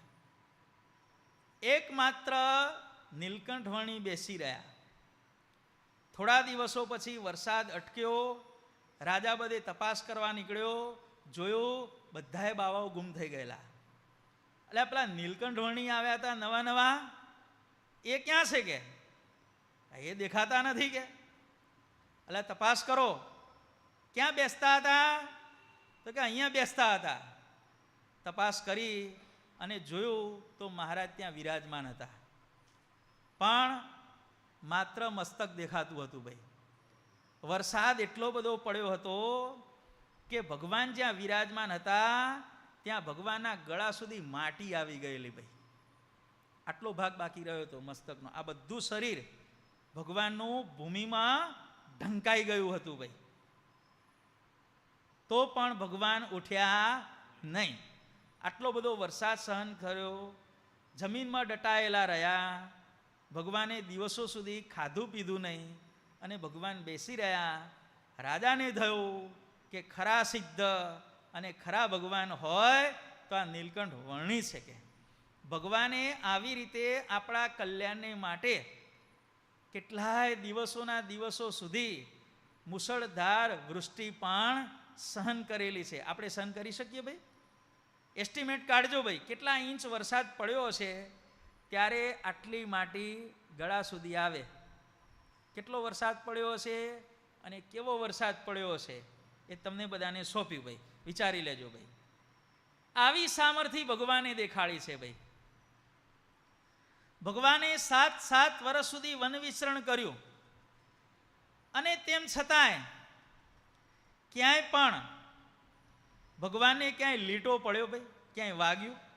બેન્ડેડની પટ્ટી કે પ્લાસ્ટર પેરિસનો પટ્ટો, હાડકું ભાંગ્યું હોય, પ્લાસ્ટર પેરિસનો પટ્ટો ક્યાં આવ્યો નીલકંઠ વણીને? ભાઈ બેન્ડેડની પટ્ટી કે ભાઈ ઉભા રહો ડ્રેસિંગ કરી દઈએ, પોતું મારી દઈએ, કશું જ નહીં. ભાઈ ભયંકર જંગલોમાં ભગવાન વિચર્યા, હિમાલય પર્વતમાં વિચર્યા, જગન્નાથપુરીના બાવાઓ વચ્ચે પણ ભગવાન રહ્યા. ભાઈ સાપ, વાઘ, સિંહ, હાથી, ભયંકરમાં ભયંકર પ્રાણીઓની વચ્ચે રહ્યા. ભાઈ મહારાજ હિમાલયમાં પધાર્યા. ભાઈ અને રસ્તો આગળ સ્ટોપ થઈ ગયો પર્વતમાં. મહારાજને થયું કે હવે ક્યાં જવું? સાક્ષાત હિમાલય ભગવાનની પાસે આવ્યો અને કહે છે કે બોલો મહારાજ, હું હારામાં હારો રસ્તો બતાવું, નેશનલ હાઈવે જેવો રસ્તો બતાવું. કે હવે જો કેવો રસ્તો બતાવ્યો. હિમાલય કે આ ગુફામાં જતા રહો, કે હાલ્યા જ કરજો. કે ગુફા કેવી હતી? વર્ષોથી પાણી પલળવાને કારણે પથ્થરો ઉપર શેવાળ જામી ગઈ છે અને એવા પથ્થરો અત્યંત ચીકણા બની ગયા છે. વર્ષો સુધી પથ્થર પાણીમાં પલળ્યા, ઉપર લીલ શેવાળ જામી ગઈ. ચીકણા પથ્થરો ધરાવતી એમાં એક નદી હતી ગુફામાં. જો આ નેશનલ હાઈવે, અંધારી ગુફા હતી, કોઈ લાઇટની સગવડ નહીં ભાઈ. ભગવાનની જોડે પણ ટોર્ચ કે કશું હતું નહીં, મોબાઈલની બેટરીઓ કે ભગવાનની જોડે કશું નહોતું ભાઈ. શું? નો પ્રકાશ, શું? અંધકાર બિલકુલ. અને ભયંકર મગરો ધરાવતી નદી, એવા અંધકારની અંદર સેંકડો ને હજારો મગરો નિવાસ કરીને રહેલા છે. હવે અંધારું અને પાછા મગર છોડે ભાઈ? આપણે બચકું ભરીએ ને, કોઈ પણ માણસને બરોબર ગરમ થઈ અને બાસતા બાસતા બચકું ભરો ને, તો આપણા બચકાની તાકાત હોય સામાન્ય રીતે 300 કિલો, અને બહુ દાજ કરો તો 350 કિલો, અને એનાથી વધારે જોર કરો, 350 પર જો 326 થાય તો દાંત પડી જાય ભાઈ. માણસ વધુમાં વધુ દાંત વતે જોર 350 કિલોનું કરી શકે ભાઈ. જ્યારે મગરના જડબામાં કેટલી તાકાત હોય ખબર છે? 15,000 કિલોની તાકાત હોય ભાઈ. ભગવાને મગરને આટલું મહાબળવાન જડબું આપ્યું છે ભાઈ. આપણી તાકાત કેટલી? મેક્સિમમ 350, અને મગરની તાકાત કેટલી? 15,000 કિલોની તાકાત. પકડે છોડે નહીં ભાઈ. આવા ભયંકર મગરો ધરાવતી નદીમાં મહારાજ 3 દિવસ સુધી ચાલ્યા અને સામા છેડે નીકળ્યા. જો આ હારામાં હારો રસ્તો. હવે બીજા રસ્તા કેવા હશે એ આપણે વિચારી લેવાનું ભાઈ. આવા વિઘ્નોની અંદર ભગવાન 7 વર્ષ સુધી વિચર્યા, તો પણ ભગવાનને કોઈ પણ જાતનું ડેમેજ આવ્યું નહીં. મહારાજ પ્રથમના 29માં કહે છે કે અમે પુરુષોત્તમપુરીમાં રહેતા, વાઘ, અરણા, પાડા એ બધાની ભેગા ફરતા. 1.25 ગૌ પોળાપટની એક નદી હતી, 4 ગૌના પોળાપટવાળી, એમાં શરીર તણાતું મૂક્યું. કેટલા બધા વિઘ્નો આવ્યા, પણ મહારાજ કે અમારો દેહ પડ્યો નહીં. હવે આ જ રૂટની અંદર, આ જ વેશમાં આપણે નીકળ્યા હોઈએ તો આપણા હાથ વર આપણું લોજ આવે ભાઈ? રસ્તામાં જ પૂરા થઈ જઈએ ભાઈ. લોજે ના આવે, સુરતય ના આવે, કશું ના આવે ભાઈ. જગન્નાથપુરી કશું એક સ્ટેશન જ ના આવે ભાઈ. પતી ગયા, સમજી લો. આપણે ધક્કો મારે ને ધક્કા ભેગા જ પતી જઈએ ભાઈ. શું સરયુ નદીને પેલી ઠેકાણે ના નીકળીએ. આવી રીતે મહારાજ 7 વર્ષ સુધી વન વિચરણ કર્યું, છતાં પણ મહારાજ કે અમને ઘસરકો પડ્યો નહીં. શું આ ભગવાનનું અલૌકિક આશ્ચર્ય ન કહેવાય ભાઈ? આ જબરજસ્ત આશ્ચર્ય છે ભાઈ. 7 વર્ષ સુધી કોઈ સંગાથી નહીં, કોઈ બોડીગાર્ડ નહીં, કોઈ હથિયાર નહીં, કોઈ પ્રવાસનો રૂટ નક્કી નહીં, ક્યાં જવાનું, ક્યાં ઉતરવાનું, કશું જ નહીં ભાઈ. અને 7 વર્ષ સુધી મહારાજ વિચર્યા, કશું જ થયું નહીં. આ ભગવાનનો અલૌકિક પ્રતાપ ભાઈ. જો વિચારીએ ત્યારે ખબર પડે. ભગવાને પોતાની ચાલવાની શક્તિ કેવી બતાવી. વાસુર ખાચરે નાજા જોગિયાને ચેલેન્જ આપી, સવારે તારા સ્વામિનારાયણ ન આવે તારા ટાંટિયા ભાગી નાખીશ. ઘટના ક્યાં બની? જસદણમાં, કાઠિયાવાડનું જસદણ. મહારાજ ક્યાં હતા? વિસનગર હતા. પોતાના ભક્તની રક્ષા કરવા માટે ભગવાન વિસનગરથી ચાલ્યા રાત્રે 10-11 વાગે, અને સવારના 5 વાગે ભગવાન જસદણ આવી ગયા. બોલો, આટલી ચાલવાની શક્તિ કે દોડવાની શક્તિ, ટ્રાવેલિંગ પાવર જેને કહેવાય. આજે પણ કોઈ માણસ આટલું કરી શકે ભાઈ? વિસનગરથી 11 વાગે નીકળવાનું પગપાળા, દોડવું હોય દોડવાની છુટ્ટી, ફલંગો મારવાની છુટ્ટી, પગનો ઉપયોગ કરી અને વિસનગરથી રાત્રે 11 વાગે નીકળવાનું, સવારે 5 વાગે જસદણ પહોંચવાનું ભાઈ. આટલો પ્રૌઢ પ્રતાપ ભગવાને પોતાના ભક્તોની રક્ષા કરવા માટે બતાવ્યો છે ભાઈ. આ આપણા ભગવાનનું લૌકિક જે સામર્થ્ય ભગવાને દેખાડ્યું, એ સામર્થ્યની આપણે વાત કરીએ છીએ. આ બધી વાતો થઈ ભગવાનની શારીરિક સામર્થ્યની. હવે ભગવાનની માનસિક સામર્થ્યની આપણે વાત કરીએ થોડી. જેનું શારીરિક સામર્થ્ય હોય એનું માનસિક સામર્થ્ય ઓછું હોય છે લોકની અંદર, અને જેનું માનસિક સામર્થ્ય વધારે હોય એનું શારીરિક સામર્થ્ય ઓછું હોય ભાઈ. ભગવાને બે દેખાડ્યું ભાઈ. મહારાજે પોતાના પિતા ધર્મદેવની પાસે અક્ષર જ્ઞાન મેળવ્યું 5 વર્ષની ઉંમરે, અને યજ્ઞોપવિત ધારણ કરી અને ભગવાને પોતાના પિતાની પાસે વિદ્યાભ્યાસ શરૂ કર્યો. વિચાર કરો કે માત્ર 3 વર્ષના સમયગાળાની અંદર મહારાજે તમામ શાસ્ત્રોનો અભ્યાસ પૂરો કરી લીધો. 4 વેદ, ઉપનિષદ, 18 પુરાણ, મહાભારત, રામાયણ, યાજ્ઞવલ્ક્ય સ્મૃતિ આદિ ધર્મશાસ્ત્ર, વ્યાકરણ બધું જ ભગવાને ભણી લીધું. આ બધું ભણતા ભણતા ઓછામાં ઓછા એસ્ટિમેટ કાઢ્યો હતો કે રેગ્યુલર આપણે ભણીએ તો 20 વર્ષનો સમય થાય. ભાઈ 20 વર્ષનો અભ્યાસ શ્રીજી મહારાજે માત્ર 2 થી 3 વર્ષના ગાળાની અંદર પૂરો કર્યો. આ ભગવાનનું ગજબનાક માનસિક સામર્થ્ય. માત્ર ભણ્યા એટલું નહીં, ભણ્યા પછી એને યાદ રાખવું, યાદ રાખ્યા પછી એનો સાર કાઢવો, એમાં બીજા 15-20 વર્ષ થાય. ભાઈ જે વિદ્વાનમાં વિદ્વાન વ્યક્તિ હોય એ 40-50 વર્ષે જે કામ કરી શકે એ કામ આપણા ઉપાસ્ય ઈષ્ટદેવ સ્વામિનારાયણ ભગવાને માત્ર 2 થી 3 વર્ષના ગાળામાં કરી બતાવ્યું. ભાઈ આવું ભગવાનનું અદ્ભુત સામર્થ્ય.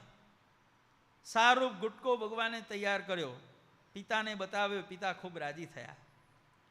આવી ભગવાને અભ્યાસની શક્તિ બતાવી. અને જ્યારે કાશીમાં ભગવાનના જેટલા પણ બાલ ચરિત્ર છે ને એમાં સૌથી અદ્ભુતમાં અદ્ભુત જે ચરિત્ર કયું કહેવામાં આવેલું છે ખબર છે? આ કાશીની સભાનું બાલ ચરિત્ર. ભાઈ કાશીમાં વિદ્વાનોની સભા થઈ અને એ સમયે કોઈ આપણને પૂછે કે વિશ્વની અંદર અનાદિમુક્તની સ્થિતિનો સિદ્ધાંત સૌથી પ્રથમ કોણે અને ક્યાં રજૂ કર્યો હતો? કોઈ આપણને પૂછે, સર્વોપરીપણાના સિદ્ધાંતોના પ્રતિપાદનની શરૂઆત પૃથ્વી ઉપર ક્યારે અને કોના દ્વારા કરવામાં આવી હતી? તો ભગવાને માત્ર 8 વર્ષની ઉંમરે ગામડાના અભણ ખેડૂતો આગળ નહીં, જેમ ખીચડી ચડાવી હોય અને એમાં ચોખા અને મગની દાળ ખદબદતી હોય, કેટલા બધા ચોખા ખદબદતા હોય. ભાઈ 1000 માણસની ખીચડી ચડાવી હોય એક જ ચૂલા ઉપર, એમાં કેટલા ચોખા અને કેટલા અડદની દાણા ખદબદતા હોય. આવી વિદ્વાનોથી ખદબદતી કાશી નગરીમાં, જો આ ખદબદ શબ્દ આવ્યો ને ભાઈ, વાસ્તવમાં શું છે? ખદ એટલે સ્થિરતા. સંસ્કૃતમાં ખદ એટલે સ્થિરતા અને બદ એટલે પણ સ્થિરતા. પણ ખદ અને બદ ભેગું કરો તો એનો અર્થ થાય અસ્થિરતા. 2 સ્થિરતાઓ ભેગી થાય એટલે એમાંથી અનુભવ છે ને તમને બધાને. ભાઈ એક સ્થિરતા પતિ પત્નીની વાત છે. ભાઈ જ્યાં 2 સ્થિરતાઓ એક સ્થાનમાં ભેગી થાય એમાંથી જન્મ શેનો થાય ડાયા? ભાઈ અસ્થિરતાનો જન્મ થાય. ખદ એટલે સ્થિરતા, સમજ્યા ચતુરભાઈ? ખદ એટલે સ્થિરતા અને બદ એટલે સ્થિરતા. પણ ખદ અને બદ ભેગું કરો તો એનો મતલબ થાય અસ્થિરતા. ભાઈ જો આ ખદબદ ઉપરથી બધું યાદ આવી ગયું. ભાઈ કાશીમાં વિદ્વાનોની ખદબદથી એવી નગરી, 8 વર્ષની ઉંમર છે ભાઈ, અને સભાની અંદર મોટા મોટા વિદ્વાનો બેઠા છે. કોઈ અભણ નથી. હજારો વિદ્વાનોની સભામાં 8 વર્ષની ઉંમરે સંસ્કૃત ભાષામાં, ગુજરાતી હિન્દીમાં નહીં ભાઈ, સંસ્કૃત ભાષાની અંદર સ્વામિનારાયણ ભગવાને સાકારનું સાકારમાં લીનપણું, જ્ઞાનનું એક કદમ સ્વામિનારાયણ ભગવાને આગળ વધાર્યું. ભાઈ સાકારનું સાકારમાં લીનપણું એ સર્વોપરીપણાનો સિદ્ધાંત, અનાદિમુક્તની સ્થિતિનો સિદ્ધાંત કોણે રજૂ કર્યો હતો? આપણા ઈષ્ટદેવ સ્વામિનારાયણ ભગવાને. ક્યાં? કાશી નગરીમાં 8 વર્ષની ઉંમરે. ભાઈ અનાદિમુક્તની સ્થિતિનો સૌથી પહેલો જો પ્રચાર કરવાની શરૂઆત કરી હોય તો મહારાજે કાશીમાં 8 વર્ષની ઉંમરે વિદ્વાનોની સભામાં સંસ્કૃત ભાષામાં કરી હતી. ભાઈ અને વિદ્વાનોને થયું કે વાહ વાહ વાહ, એટલો બધો રાજાને અહોભાવ થયો. 8 વર્ષની ઉંમરે હાથી ઉપર ભગવાનની નગરયાત્રા કાઢવામાં આવી. અત્યાર સુધી કાશીમાં સૌથી નાનામાં નાના વિદ્વાનની હાથી ઉપર નગરયાત્રા નીકળી હોય તો અદ્યાપી પર્યંત આપણા ઉપાસ્ય ઈષ્ટદેવ સ્વામિનારાયણ ભગવાનની નીકળી છે ભાઈ. કેટલી ઉંમર ભગવાનની હતી ભાઈ? 8 વર્ષની ઉંમર ભાઈ. નહીં તો જો વિદ્વાનો બધા કેવા હોય ખબર છે? ગયડા બુઢ્ઢા જ હોય બધાએ.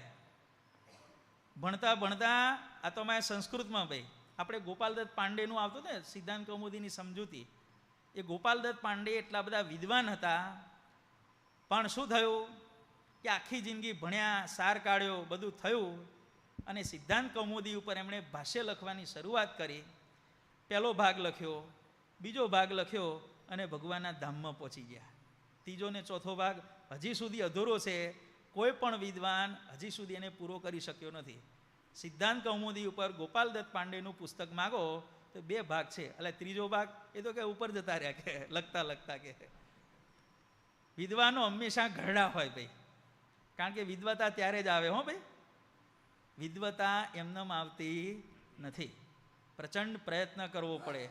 સુખાર્થીન કુતો વિદ્યા, કુતો વિદ્યાર્થીન સુખમ. બધા 10 વાગે હોઈ જાય એટલે હું 10 વાગે હોઈ જાઉં એટલે સમજી લેવાનું આ ભણવાના નથી. હે, બધા 6 વાગે ઉઠે તો હું 6 વાગે ઉઠું એટલે સમજી લેવાનું આ ઉકારવાના નથી ભાઈ. જાગવું પડે ભાઈ. યા નિશામ સર્વભૂતાનામ તસ્યામ જાગૃતિ સંયમી. રાતના 12 ન વગાડે એ કોદાળો વિદ્વાન ન થઈ શકે ભાઈ. બેહવું પડે ભાઈ. શું 12 વર્ષનો સમય તપની અવધિ કહેવામાં આવેલી છે. 12 વર્ષે તપ ફળે, 18 વર્ષે પરિપક્વતા આવે અને 24 વર્ષે ખીલે. બોલો, 24 વર્ષ ભણવાનું, રોજના 8 કલાક. હો, 24 વર્ષ એટલે રોજના 8 કલાક લેખે અભ્યાસ. એમ 24 વર્ષે માણસ તૈયાર થાય. ગમે તેવો હોશિયાર વિદ્વાન સંત હોય કે કોઈ ગ્રસ્ત વિદ્વાન હોય, 50 વર્ષનો ના થાય ત્યાં સુધી એની વિદ્વતા ખીલતી નથી. જો આ સંપ્રદાયમાં બધા કથાકારો જે વિખ્યાત છે બધાની ઉંમર જુઓ. બધા કોઈ કાળી દાઢીવાળો છે ભાઈ? બધા ધોરી દાઢીવાળા જ છે બધા. 50 વર્ષે તો સાધુની જિંદગી શરૂ થાય ભાઈ. 50 વર્ષ સુધી તો લાકડા નાખ જ કરવાના ભાઈ. ચડ્યું કે ના ચડ્યું જોવાનું જ નહીં, ઊંધું ગાલીને નાખ્યા જ કરો ભાઈ. સાધુની લાઈફ સ્ટાર્ટ ક્યારે થાય ભાઈ? 51મા વર્ષે કહેવાનું. ત્યાં સુધી 50 વર્ષ સુધી તો ભણેલા સાધુએ બોલવાનું જ નહીં, ઊંધું ગાલીને વાંચ્યા જ કરવાનું ભાઈ. 50 વર્ષ સુધી. 20 વર્ષની ઉંમરે દીક્ષા લીધી હોય, 30 વર્ષ સુધી ચૂપ વાંચ્યા કરો, છાના માના, ટકટક નહીં કરવાની. જ્યારે ભગવાને કામ કેટલા વર્ષે કરી બતાવ્યું ભાઈ? 8 વર્ષે. આવા ભગવાન છે આપણા ભાઈ. ત્યાર પછી આપણે આગળ જોઈએ કે વિશ્વના તમામ સંપ્રદાયોના શાસ્ત્રોનો અભ્યાસ કરો ભાઈ. બધી જગ્યાએ સંવાદો છે પુસ્તકની અંદર. ગીતામાં શું છે ભાઈ? અર્જુન અને શ્રી કૃષ્ણની ડિસ્કસ છે, બરોબર? ભાગવત જુઓ ભાઈ, સુખજી ને પરીક્ષિતનો સંવાદ છે. સત્સંગી જીવન જુઓ, પ્રતાપસિંહ રાજા સુવ્રત મુનિનો સંવાદ છે. સત્સંગી ભૂષણ જ્યેષ્ઠજીત રાજા અને વ્યાપકેશ મુનિનો સંવાદ છે. આપણું વતનાવૃત જુઓ, સંતોને મહારાજનો સંવાદ છે, બરોબર? ડિસ્કસ, પ્રશ્ન ઉત્તર. વિશ્વના તમામ શાસ્ત્રોનો અભ્યાસ કરો. કોઈ પણ મુમુક્ષુ ગુરુ પાસે ગયો, શંકાઓ રજૂ કરી, ગુરુએ એનો જવાબ આપ્યો, એની શંકાનું સમાધાન થયું, પછી એને લાગ્યું કે એના ઓકે, પછી આશ્રિત થયો છે, સેટિસ્ફેક્ટરી એને આન્સર મળ્યો, સંતોષકારક એને ઉત્તર મળ્યો, પછી એણે આશરો સ્વીકાર્યો છે. પણ ક્યાંય એવું સાંભળ્યું કે ગુરુએ શિષ્યને પ્રશ્ન પૂછ્યો અને પ્રશ્ન સાંભળ્યા પછી ઉત્તરની આશા રાખ્યા વગર શિષ્ય ગુરુનો આશ્રિત થઈ ગયો ભાઈ? આવો એક દાખલો બનેલો છે ભાઈ. કોના જીવનમાં? આપણા ઉપાસ્ય ઈષ્ટદેવ સ્વામિનારાયણ ભગવાનના જીવનમાં દાખલો બનેલો છે. છેલ્લા પ્રકરણનું 10મું વચનાવત વાંચો ભાઈ, તમને ખ્યાલ આવશે. મહારાજે ધાંગધ્રાના વિપ્ર ભવાની શંકર સભામાં આવ્યા. માધવી સંપ્રદાયનો એક વિદ્વાન આવ્યો. શ્રીજી મહારાજે પૂછ્યું કે તમારા સંપ્રદાયમાં વૃંદાવનને ભગવાનનું ધામ કયું છે? અને તમે એમ કહો છો કે પ્રલયમાં વૃંદાવનનો નાશ થતો નથી, શિવ માર્ગી હોય એમ કે કાશીનો નાશ થતો નથી, રામ ભગવાનના ઉપાસકો એમ કે ભાઈ અયોધ્યાનો નાશ થતો નથી, બાકીનું બધું નાશ પામી જાય, અયોધ્યા સલામત રહે. કે મહારાજ કે આ બધું છે શું? કે પ્રલયકાળમાં તો બધું નાશ પામી જાય છે કે, અને પ્રલયકાળમાં વૃંદાવન કાશી કે અયોધ્યા રહેતું હોય તેના પ્રમાણનો કોઈ શ્લોક સંભળાવો. કે જ્યાં મહારાજે આટલો પ્રશ્ન પૂછ્યો તરત જ એ ભવાની શંકર નામના વિપ્ર બોલ્યા કે મહારાજ, તમે જે પ્રશ્ન કર્યું છે એ સત્ય છે. તમારા પ્રશ્નનો ઉત્તર કરવા માટે વિશ્વમાં કોઈ સમર્થ નથી. તમારો પ્રશ્ન સાંભળી અને મને તમારા સ્વરૂપની મનમાં પ્રતીતિ આવી છે કે હે મહારાજ, જો હવે શું બોલે છે, હે મહારાજ, તમે તો સર્વે ઈશ્વરના પણ ઈશ્વર છો. આગળ કે છે, હે મહારાજ, તમે સર્વે આચાર્યના પણ આચાર્ય છો. કે તમારો પ્રશ્ન બહુ અદ્ભુત છે મહારાજ, તમે મને ઉત્તર સંભળાવો, પણ એક કામ કરો, મને પહેલા તમારો આશ્રિત બનાવો. પ્રશ્ન સાંભળીને જિજ્ઞાસુ વ્યક્તિ આશ્રિત થઈ ગઈ હોય, ઉત્તર સાંભળ્યા પછી નહીં. ગીતામાં અર્જુનને ટેન્શન થઈ ગયું, પેલું મારા હગાવાલાને મારવાના, તો એને સમજાવતા 700 શ્લોકોની ગીતા ભગવાનને કહેવી પડી. ત્યારે અર્જુન થોડાક આમ પાવરમાં આવ્યા, ચાલો હવે હું લડીશ. કે પણ સમજાવવામાં સમય કેટલો ગયો, સમજાવવો પડે ને ભાઈ.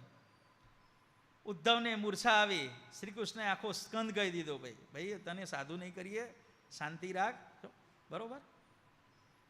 જ્યારે મહારાજે માત્ર પ્રશ્ન પૂછી અને એને પોતાના સ્વરૂપનો નિશ્ચય કરાવ્યો, આવી વિશ્વની આ એકમાત્ર ઘટના છે કે પ્રશ્ન સાંભળી અને વ્યક્તિ ભગવાનનો આશ્રિત થઈ જાય, જવાબની આશા રાખ્યા વગર. અને પછી લખ્યું છે, પોતાના વૈષ્ણવપણાના સંપ્રદાયના માનનો ત્યાગ કરી અને શ્રીજી મહારાજનો સમાશ્રય કરતો હોવો, ભગવાનનો આશ્રિત થતો હોવો. પ્રશ્નમાં ભગવાનની આટલી તાકાત હતી ભાઈ. ત્યાર પછી આપણે આગળ જોઈએ કે ભગવાનના શબ્દોમાં કેટલી તાકાત હતી ભાઈ. ભગવાને 18 પરમહંસોને કાગળ લખ્યો. કાગળ મળે એટલે જે કંઈ કામ કરતા હોય બધું મૂકી અને સાધુની દીક્ષા લઈ અને અમારી પાસે આવજો. કે સુરા ખાચર ને મામૈયા પટગર ને માત્રા દાદલ ને માચો ખાચર, આ સોમલો ખાચર, અલૈયો ખાચર, બધા સુખી માણસો હતા. સંત થવા નીકળ્યા. ખબર હતી નહીં ખબર હોય કે સાધુ થઈએ પછી ખાવા મળશે કે નહીં મળે, પણ વૈરાગ્યોના દંડા તો અવશ્ય મળવાના છે. છતાંય વિચારો, ખાવાનું શું? જે આવે પાણીમાં બોરી, આપણે રોટલી પાણીમાં પલળી ગઈ હોય, ગમે છે જોવી, ઘણાને ઉલટી થઈ જાય. હો, ચાટમાં રોટલીનો ટુકડો પડ્યો હોય ને એને જોઈને ઘણાને વોમિટ થઈ જાય ભાઈ. બોલો, સંતોએ આવું ખાધેલું છે ભાઈ. બધું એ પાણીમાં બોરી અને ગોળા વાળીને જમવાના. ખબર હતી કે ભાઈ ગોળા વાળીને જમવાના છે, વૈરાગ્યોના માર ખાવાના છે, 12 મહિના વિચરણ કરવાનું છે, ઓઢવા માટે શાલ મળવાની નથી, ઉનાળામાં ચંપલ પહેરવા મળવાના નથી. આ ચંપલની છુટ્ટી ક્યારે આવી સાધુને ખબર છે? મહારાજ 86માં અંતર્ધ્યાન થયા ને, મહારાજે લગભગ 1880ની આજુબાજુ સંતોને જોડા પહેરવાની રજા આપી ભાઈ. 1880 સુધી તો ગોપાળાનંદ સ્વામી હોય કે નિત્યાનંદ સ્વામી હોય કે મુક્તાનંદ સ્વામી હોય, કોઈને પગમાં જોડા નહીં પહેરવાના. કચ્છમાં જવું હોય, કાઠિયાવાડમાં જવું હોય કે વડતાલ જવું હોય, 2 ફૂટ ઉગાડા પગે ભાઈ બધા. ખાલી મહારાજના ચરણમાં મોજડી હોય, બાકી કોઈના પગમાં જોડા ના હોય. બધાને ખબર હતી. અને તેમ છતાં પણ મહારાજે 1, 2, 50, 100 નહીં, 2,500 મુમુક્ષુ યુવાનો મહારાજની જોડે દીક્ષા લઈ અને સાધુ થયા ભાઈ. બોલો, પેલા માર પડતો હતો, પાણીમાં બોરીને ખાવા મળતું હતું, તો એ 2,500 સંતો થયા. અત્યારે બધી વાતે સુખ છે, છતાંય કોઈ આવવા તૈયાર નથી. બોલો ભાઈ, આ એક પણ અલૌકિક આશ્ચર્ય છે. હો ભાઈ, આશ્ચર્ય શું આશ્ચર્યમ ભાઈ, શું ભાઈ, આ ભગવાનનું સામર્થ્ય. હવે 18 સંતો દીક્ષા લઈ અને મહારાજની પાસે જતા હતા અને રસ્તામાં એક ગામ આવ્યું ભાઈ, કડા ગામ આવ્યું. આ સુરેન્દ્રનગર જિલ્લામાં કડુ ગામ આવ્યું ભાઈ. તે કડુ ગામની અંદર લગ્ન પ્રસંગ ચાલતો હતો. આપણા સત્સંગીનો જ લગ્ન પ્રસંગ હતો ભાઈ. ને એણે જોયું કે આ સ્વામિનારાયણ સંપ્રદાયના આપણા સંતો જાય છે કે આપણો લગ્ન પ્રસંગ, અને સંતો રસ્તામાંથી પસાર થાય એટલે તરત જ એ જે પરણવાવાળા જે વરરાજા, એ જે છોકરો હતો, કલ્યાણદાસ નામ હતું, સંતોની પાસે ગયો. એટલે જોયું, એટલે આ તો સુરા ખાચર, એટલે તમે સાધુ થઈ ગયા કે? હા કે મહારાજે કાગળ લખ્યો કે, એટલે અમે જઈએ છીએ કે, આગળ જે થાય તે ખરું કે, અત્યારે તો આટલી આજ્ઞા છે કે. એટલે આ કાગળ મને બતાવો ને કે. કાગળ લખેલો, એમાં શું લખેલું? 18 જણના નામ લખી અને પાછળ આદિ વિગેરે વિગેરે એટસેટ્રા, ઇંગ્લિશની અંદર ભાઈ એટસેટ્રા આદિ લખ્યું હતું ભાઈ. હવે આ કલ્યાણ ભગતને વિચાર થયો કે આદિ એટલે કોણ? અલૈયા ખાચર એટલે આ, સોમલા ખાચર એટલે આ, એ તો સમજ્યા, પણ હુ ઇઝ આદિ? આદિ કોણ? કદાચ મહારાજે મારું નામ નક્કી રાખ્યું હોય તો? તરત જ લગ્નને પડ્યા મૂકી અને એ પણ સાધુના કપડાં પહેરી અને ત્યાંથી સંતો ભેગા ચાલી નીકળ્યા.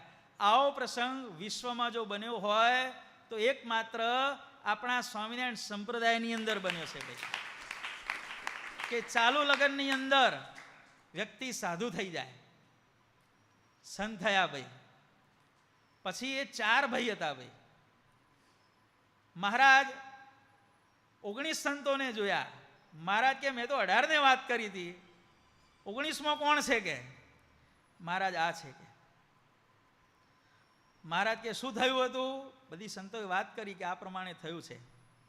મહારાજ કે છે અદ્ભુત અદ્ભુત અદ્ભુત કે આજથી તમારું નામ અદ્ભુતાનંદ સ્વામી. જુઓ ભાઈ, 18 સંતોને ભગવાને કીધું તમે ઘેર જાઓ. પેલા 19માં કીધું નહીં મહારાજ હું નહીં જાઉં. મહારાજ કે તમારે જવાનું પણ નથી કે તમે મારી જોડે રહો. 18 જણને રજા આપી, 19માં ને જોડે રાખ્યા. હવે શું થયું? 4 ભાઈ હતા ભાઈ. બીજો ભાઈ શું કહે છે કે ગમે તેમ કરીને હું મારા ભાઈને લઈ આવું કે. લેવા ગયો ભાઈ, પણ અદ્ભુતાનંદ સ્વામીએ એને એટલો જબરજસ્ત વૈરાગ્યનો ઉપદેશ આપ્યો કે અદ્ભુતાનંદ સ્વામીને ઘેર પાછા લાવવા માટે ગયેલો ભાઈ ત્યાં સાધુ થઈ ગયો ભાઈ. વિચાર કરો ભાઈ, આવી ચમત્કારિક ઘટના ભાઈ. 2 ગયા એટલે પેલો ત્રીજો કે હું 2 ને લઈ આવું કે. હા ભાઈ જા ઉપર કે. હવે તો પેલા હોર્સ પાવર ડબલ થઈ ગયા પેલી બાજુ ભાઈ. 2 જણે જોર કર્યું, ત્રીજો ભાઈ સાધુ થઈ ગયો. અચિંત્યાનંદ સ્વામી અને નિષ્કામાનંદ સ્વામી બંનેના વચનાવૃતમાં નામ આવે છે ભાઈ. મહારાજે એના નામ પાડ્યા. પછી જે ચોથો ભાઈ વધ્યો ને એ કે હું 3 ને પાછા લઈ આવું. ત્યારે એના મા બાપ કે ઉભરે હવે જતો નહીં, આ 3 જણા ભેગા થઈને તને મૂંડી નાખશે કે. ભાઈ પેલો છોકરો કે ના મારે તો જવું જ છે કે, 3 થઈ ગયા, હું શું લ્યા ઘેર રહું કે. પછી મહારાજે એને સમજાયો. એ છોકરો પછી ગઢપુર ગયો. મહારાજ મારે સાધુ થવું છે કે, 3 ભાઈ થઈ ગયા ને હું કેમ બાકી રહેજો. મહારાજ કે તું મારી દ્રષ્ટિએ સાધુ જ છે કે, તું ઘેર જા, મા બાપની સેવા કરજે અને તારા 3 ભાઈનું જેવું કલ્યાણ થશે ને એવું વગર સાધુ થાય તારું કરીશ. આટલો મહારાજે એને આશીર્વાદ આપ્યો. ત્યારે છોકરો ઘેર ગયો ભાઈ. સારું મહારાજ તમે કહો છો તો જઉં છું. અને ચમત્કારી ઘટના બની કે અદ્ભુતાનંદ સ્વામીના જે બેનની સાથે લગ્ન થવાના હતા એ બાઈને પણ એવું થયું, એટલો બધો અહોભાવ થયો કે આવા પવિત્ર પુરુષની જોડે ભલે 4 ફેરા ફરવા ન મળ્યા તો કાંઈ નહીં, પણ મને ચોરીમાં 5-10 મિનિટ કે 15-20 મિનિટ મને એની જોડે ખુરશીમાં બેહવા તો મળ્યું કે. મારા ધન્ય ભાગ્ય કે આની જોડે મારું હક પણ થયું. કંકોત્રીમાં અમારા બેના નામની કંકોત્રી છપાણી, જાન લઈને મને પરણવા આવ્યા, મારી જોડે ચોરીમાં બેઠા. અને એવા સમયમાં સંતોને જોઈ અને ચાલી નીકળ્યા. હું કેટલી ભાગ્યશાળી કે આવા પવિત્ર આત્મા જોડે મને હસ્તમેળાપનો આ પ્રમાણે ચાન્સ મળ્યો ભાઈ. શું મારા જીવનમાં આવો પ્રસંગ બન્યો, એની જોડે મને ચોરીમાં બેસવા મળ્યું, માટે હવે મારે સંસારમાં રહેવું નથી. અને એ બાઈ પણ સાંખ્યયોગી ડોશી થઈ ગઈ ભાઈ. વિચાર કરો ભાઈ, આ બધો ચમત્કાર શેમાં થયો ભાઈ? આદિ 2 અક્ષર ભગવાને લખ્યા, એમાં સ્વામિનારાયણ સંપ્રદાયને 4 તાગીઓ મળ્યા ભાઈ. 3 સાધુ મળ્યા અને એક સાંખ્યોગી ડોશી પ્રાપ્ત થઈ. લખ્યા મહારાજે અક્ષર 2 અને પ્રાપ્ત થયા 4 ત્યાગીઓ પ્રાપ્ત થયા ભાઈ. બોલો કેટલી ઊંચી એવરેજ કહેવાય ભાઈ. હા, આ સ્વામિનારાયણ ભગવાનની એવરેજ ભાઈ. તમે આ ક્રિકેટમાં બધી IPLમાં એવરેજો કાઢો છો, આ એવરેજ જુઓ ને ભાઈ, આ એવરેજ ઓછી છે ભાઈ. આ ભગવાનની એવરેજ ભાઈ. 2 અક્ષર લખ્યા અને 4 જણા સાધુ થયા ભાઈ. પ્રભાશંકરને મહારાજે કાગળ લખ્યો, અગત્યનું કામ છે. પરણવા જતા હતા બોલો, અને રસ્તામાં કાગળ મળ્યો, ઘોડા ઉપરથી ઉતરી અને સીધા મહારાજ જોડે ગયા. મહારાજ શું કામ છે? મહારાજે કામ બધું, પણ આ વરરાજાનો ડ્રેસ પહેરીને કેમ આવ્યો તું કે? મહારાજ પરણવા જતો હતો કે. અલ્યા પણ મૂર્ખા પૈણી ના આવાય. મહારાજ કે પેલો છોકરો શું કે, મહારાજ લગ્ન તો 6 મહિના પછી થાય કે. હે, તમારો કાગળ કંઈ થોડો વારંવાર આવવાનો છે કે. આવો જવાબ આવ્યો. ધન્ય છે આ પ્રભાશંકરને ભાઈ. ચાલુ લગ્ન મૂકી અને મહારાજની જોડે ગયા ભાઈ. મહારાજના લખાણમાં આટલી તાકાત હતી ભાઈ. મહારાજની લખવાની સામર્થ્ય આટલી હતી. ભગવાનની બોલવાની સામર્થ્ય કેવી હતી કે મેથાણની અંદર વર અને કન્યા પરણીને આવ્યા અને મહારાજ એટલું જ બોલ્યા, ભાઈ બહેનની જોડી કેટલી શોભી રહી છે કે. બંને જણાએ પતિ પત્ની તરીકે રહી અને આજીવન પર્યંત સંસાર માડ્યો નહીં. કેમ? ભગવાને આપણને ભાઈ બહેન કીધા કે. આ ભગવાનની વાણીનો પ્રતાપ ભાઈ. ભગવાનની બોલવાની તાકાત, ભગવાનની લખવાની તાકાત, ભગવાનની માનસિક તાકાત, ભગવાનની ખાવાની તાકાત, ચાલવાની તાકાત, તરવાની તાકાત, વજન ઉચકવાની તાકાત. જો ભાઈ, ભગવાનને ઓલિમ્પિકમાં મોકલ્યા હોય તો બધી રમતોના ગોલ્ડ મેડલ સ્વામિનારાયણ ભગવાનના નામે થાય ભાઈ. ખ્યાલ આવ્યો? અને ગિનિસ બુકવાળા પુસ્તક બહાર પાડે છે, જો ભગવાનની આ બાબતો ધ્યાનમાં લે તો ગિનિસ બુકના બધા રેકોર્ડ પણ ભગવાનના નામે થાય. ત્યાર પછી ભગવાને દીક્ષા લીધી ભાઈ. રામાનંદ સ્વામી પાસે 2 નામ પાડ્યા અને પછી ભગવાને ઐશ્વર્ય બતાવ્યું. કયું ઐશ્વર્ય? સાધુની દીક્ષા લીધા પછી. ધ્યાન રાખજો, ધ્યાનથી સાંભળજો. સાધુની દીક્ષા લીધા પછી માત્ર 1 વર્ષની અંદર ગાદીપતિ બનવાનો વર્લ્ડ રેકોર્ડ જો હોય તો એ આપણા ઉપાસ્ય ઈષ્ટદેવ સ્વામિનારાયણ ભગવાનના નામે છે. બાકી વિશ્વમાં જેટલા પણ ગાદીપતિઓ થયા, પૂછો કઈ સાલમાં સાધુ થયા હતા? ક્યારે ગાદીપતિ બન્યા? ભગવાનનો ગાળો કેટલો છે નવીનભાઈ? 1 જ વર્ષ. કારતક સુધી 1857 મહારાજે દીક્ષા લીધી. કારતક સુધી 1858 મહારાજ ગાદીપતિ બની ગયા. વિશ્વના તમામ સંપ્રદાયોનો અભ્યાસ કરો. સાધુ થયા પછી મહારાજ સિવાય કોઈ પણ આચાર્ય કે ધર્માચાર્ય ગાદીપતિ બની ગયા હોય દીક્ષા લીધા પછી, એવો દાખલો સ્વામિનારાયણ ભગવાન સિવાય બીજા કોઈના જીવનમાં અદ્યાપી પર્યંત બન્યો નથી ભાઈ. આ ભગવાનનું આશ્ચર્ય ભાઈ. કેટલી કેટલી ભગવાનની વાતો કરવી ભાઈ. 2,500 ભગવાને સંતો બનાયા, 15 લાખ મહારાજે હરિભક્તો બનાયા માત્ર 28 વર્ષના ગાળાની અંદર. અને મહારાજ જ્યારે સમયો કરે ને ત્યારે નાનો સમયો કોને કહેવાય ખબર છે? 1 લાખ માણસો આવે એને નાનો સમયો કહેવાય. ઓ આજે તો આ સમયમાં કોઈ માણસો જ ના આવ્યા કે. બોલો, લાખ માણસો આવે ને આ સમયમાં બહુ પબ્લિક ના આવી કે. લાખની પબ્લિક તો ગમે ત્યાં થઈ જતી ભાઈ. ત્યારે આપણને એમ થાય વધુમાં વધુ હરિભક્તો ક્યારે આવેલા? તો વડતાલમાં જ્યારે 12 બારણાના હિંડોળાનો સમયો કર્યો ત્યારે મહારાજના દર્શન કરવા માટે 3.5 લાખ હરિભક્તો આવ્યા હતા વડતાલની અંદર ભાઈ. આવા ભગવાને ઉત્સવ સમયા.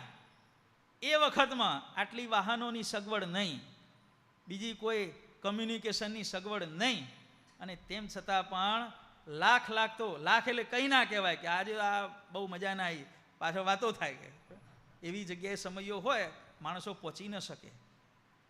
લાખ, ઓછામાં ઓછા લાખ હરિભક્તો થતા, અને 3.5 લાખનો એક વખતનો રેકોર્ડ છે વડતાલની અંદર. આવા ભગવાને અદ્ભુત સમયાઓ કર્યા. અને વિચાર કરો કે ભગવાને આપણને આત્યંતિક મોક્ષનો કોલ આપ્યો. જે ભગવાનના દર્શન કરવા માટે બ્રહ્મા, વિષ્ણુ, શિવ, બધા દેવદેવીઓ, ઋષિમુનિઓ, ગાંધર્વો આવે છે ને, બધું સત્સંગી જીવનમાં, ઘનશ્યામ લીલામાં, જેના દર્શન કરવા માટે દેવતાઓ આવે છે, એ ભગવાન આપણો જ્યારે અંતકાળ આવે ત્યારે સામે ચાલીને આપણને લેવા માટે આવે છે. વિચાર કરો કેટલી બધી ભગવાનની દયા કહેવાય. જે ભગવાનના દર્શન સમાધિમાં હજારો વર્ષો વીતી જાય, સપનામાં પણ નહોતા થતા, એ ભગવાનના દર્શન આજે મંદિરમાં, આજે 100 વર્ષનો સમય થઈ ગયો, આજે પણ ભગવાન આ મંદિરમાં ભગવાન પ્રત્યક્ષ અને પ્રગટપણે દર્શન આપે છે. ભાઈ, આ ભગવાનનું અલૌકિક સામર્થ્ય. ભાઈ, કેવા કેવા ધર્મ નિયમવાળા હરિભક્તો તૈયાર થયા. આજે પણ સ્વામિનારાયણ સંપ્રદાયની છાપ શું છે? સ્વામિનારાયણ સંપ્રદાય વિશે ભલે કોઈ કશું જાણતો ન હોય, પણ એને પૂછો કે સ્વામિનારાયણ સંપ્રદાય વિશે તમે કંઈ સાંભળ્યું છે, તો એના મોઢામાંથી પહેલું વાક્ય નીકળે કયું? સ્વામિનારાયણ સંપ્રદાયવાળા હોય એ ડુંગળી લસણ ખાય નહીં. આ છાપ છે ને ભાઈ. ભલે અંદર હવે કોઈ ખાતા હશે, અને ડુંગળી લસણ ખાવાથી શું થાય એ આપણે લગભગ પરમદાળ કે ચોથા દાળ કથામાં કહીશું. શું ભાઈ? તો આ ભગવાને કયા આપણા ઉપાસ્ય ઈષ્ટદેવ સ્વામિનારાયણ ભગવાનના જીવનની, જે બીજા અવતારોના જીવનમાં ક્યારેય જોવા ન મળે એવી બધી વિશેષતાઓ. ભગવાનનો મહિમા તો અપરંપાર છે, ક્યારે પણ વધતો નથી, ઘટતો નથી. ભગવાન તો હંમેશા છે ને છે જ. આવા સ્વામિનારાયણ ભગવાન આપણને મળ્યા છે, તો આપણે હવે શું કરવાનું છે? સ્વામી બાપાએ આપણને જે કહ્યું, સ્વામિનારાયણ ગાદીના શરણે રહી અને સિદ્ધાંતવાદી જીવન. દબાય ચંપાએ શું કરવા? આનંદથી રહેવાનું ભાઈ. હા, દબાયો ચંપાયો શું કરવા રહેવાનું ભાઈ? ટેન્શનવાળું જીવન નહીં જીવવાનું ભાઈ. આનંદથી રહેવાનું ભાઈ. શું દબાય ચંપાયા તો કોઈક વિકટ સમય આવે ત્યારે એ સમયે બાપાએ આશ્વાસનના શબ્દો લખ્યા છે. બાકી આખી જિંદગી દબાય ચંપાઈ રહેવાનું નથી કીધું. આનંદથી ના રહીએ. દબાય કઈ રીતે રહેવાનું ચંદ્રકાંત? આનંદથી રહેવાનું કે દબાય ચંપાઈ રહેવાનું ભાઈ? આનંદથી. અલમસ્ત થઈ સુખમાં અહીં ઠરો, ઓતપ્રોત થઈ ભવ સિંધુ તરો, રસિયાજી તણા રસમાઈ ઠરો. આ રીતે આનંદમાં ને આનંદમાં આપણે સિદ્ધાંતવાદી જીવન જીવી, સાધુના ધર્મ પ્રમાણે, આચાર્યના ધર્મ પ્રમાણે, હરિભક્તોના પ્રમાણે, અને બાઈઓના ધર્મ પ્રમાણે રહે, તો આપણે બધા સિદ્ધાંતવાદી જીવન જીવીએ તો આપણને ભગવાનનું શરણું મળ્યું છે. એ શરણું વાસ્તવની અંદર સાર્થક થયું કહેવાય. ઇતિ બહુવિધમીશ્વરમ તમાર્થ્ય પદકજયો નિદધૌ સ્વમસ્તકં સ હૈરપી નિજ હસ્ત પદ્મ તસ્મિન ખિય સદનમ પ્રયયો તત પ્રસન્ન.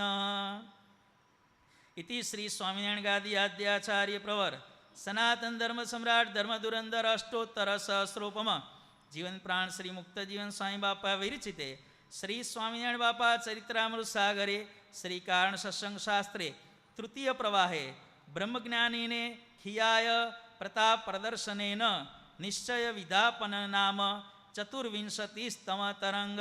બોલો અક્ષરધામનાધિપતિ સ્વામિનારાયણ બાપાની જય. ઘનશ્યામ મહારાજની જય. હરે કૃષ્ણ મહારાજની જય. સજાનંદ સ્વામી મહારાજની જય. બાપા શ્રીની જય. સદગુરુ શ્રીની જય.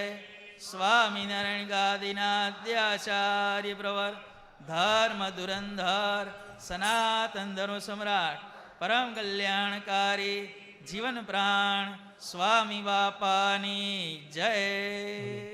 શ્રીપતિમ સીતરામ સર્વદેવીશ્વરમ ભક્તિ ધર્માત્મજા વાસુદેવ માધવમ કેશવમ કામદમ કારણમ સ્વામિનારાયણ નીલકંઠમ અક્ષરધામનાધિપતિ સ્વામી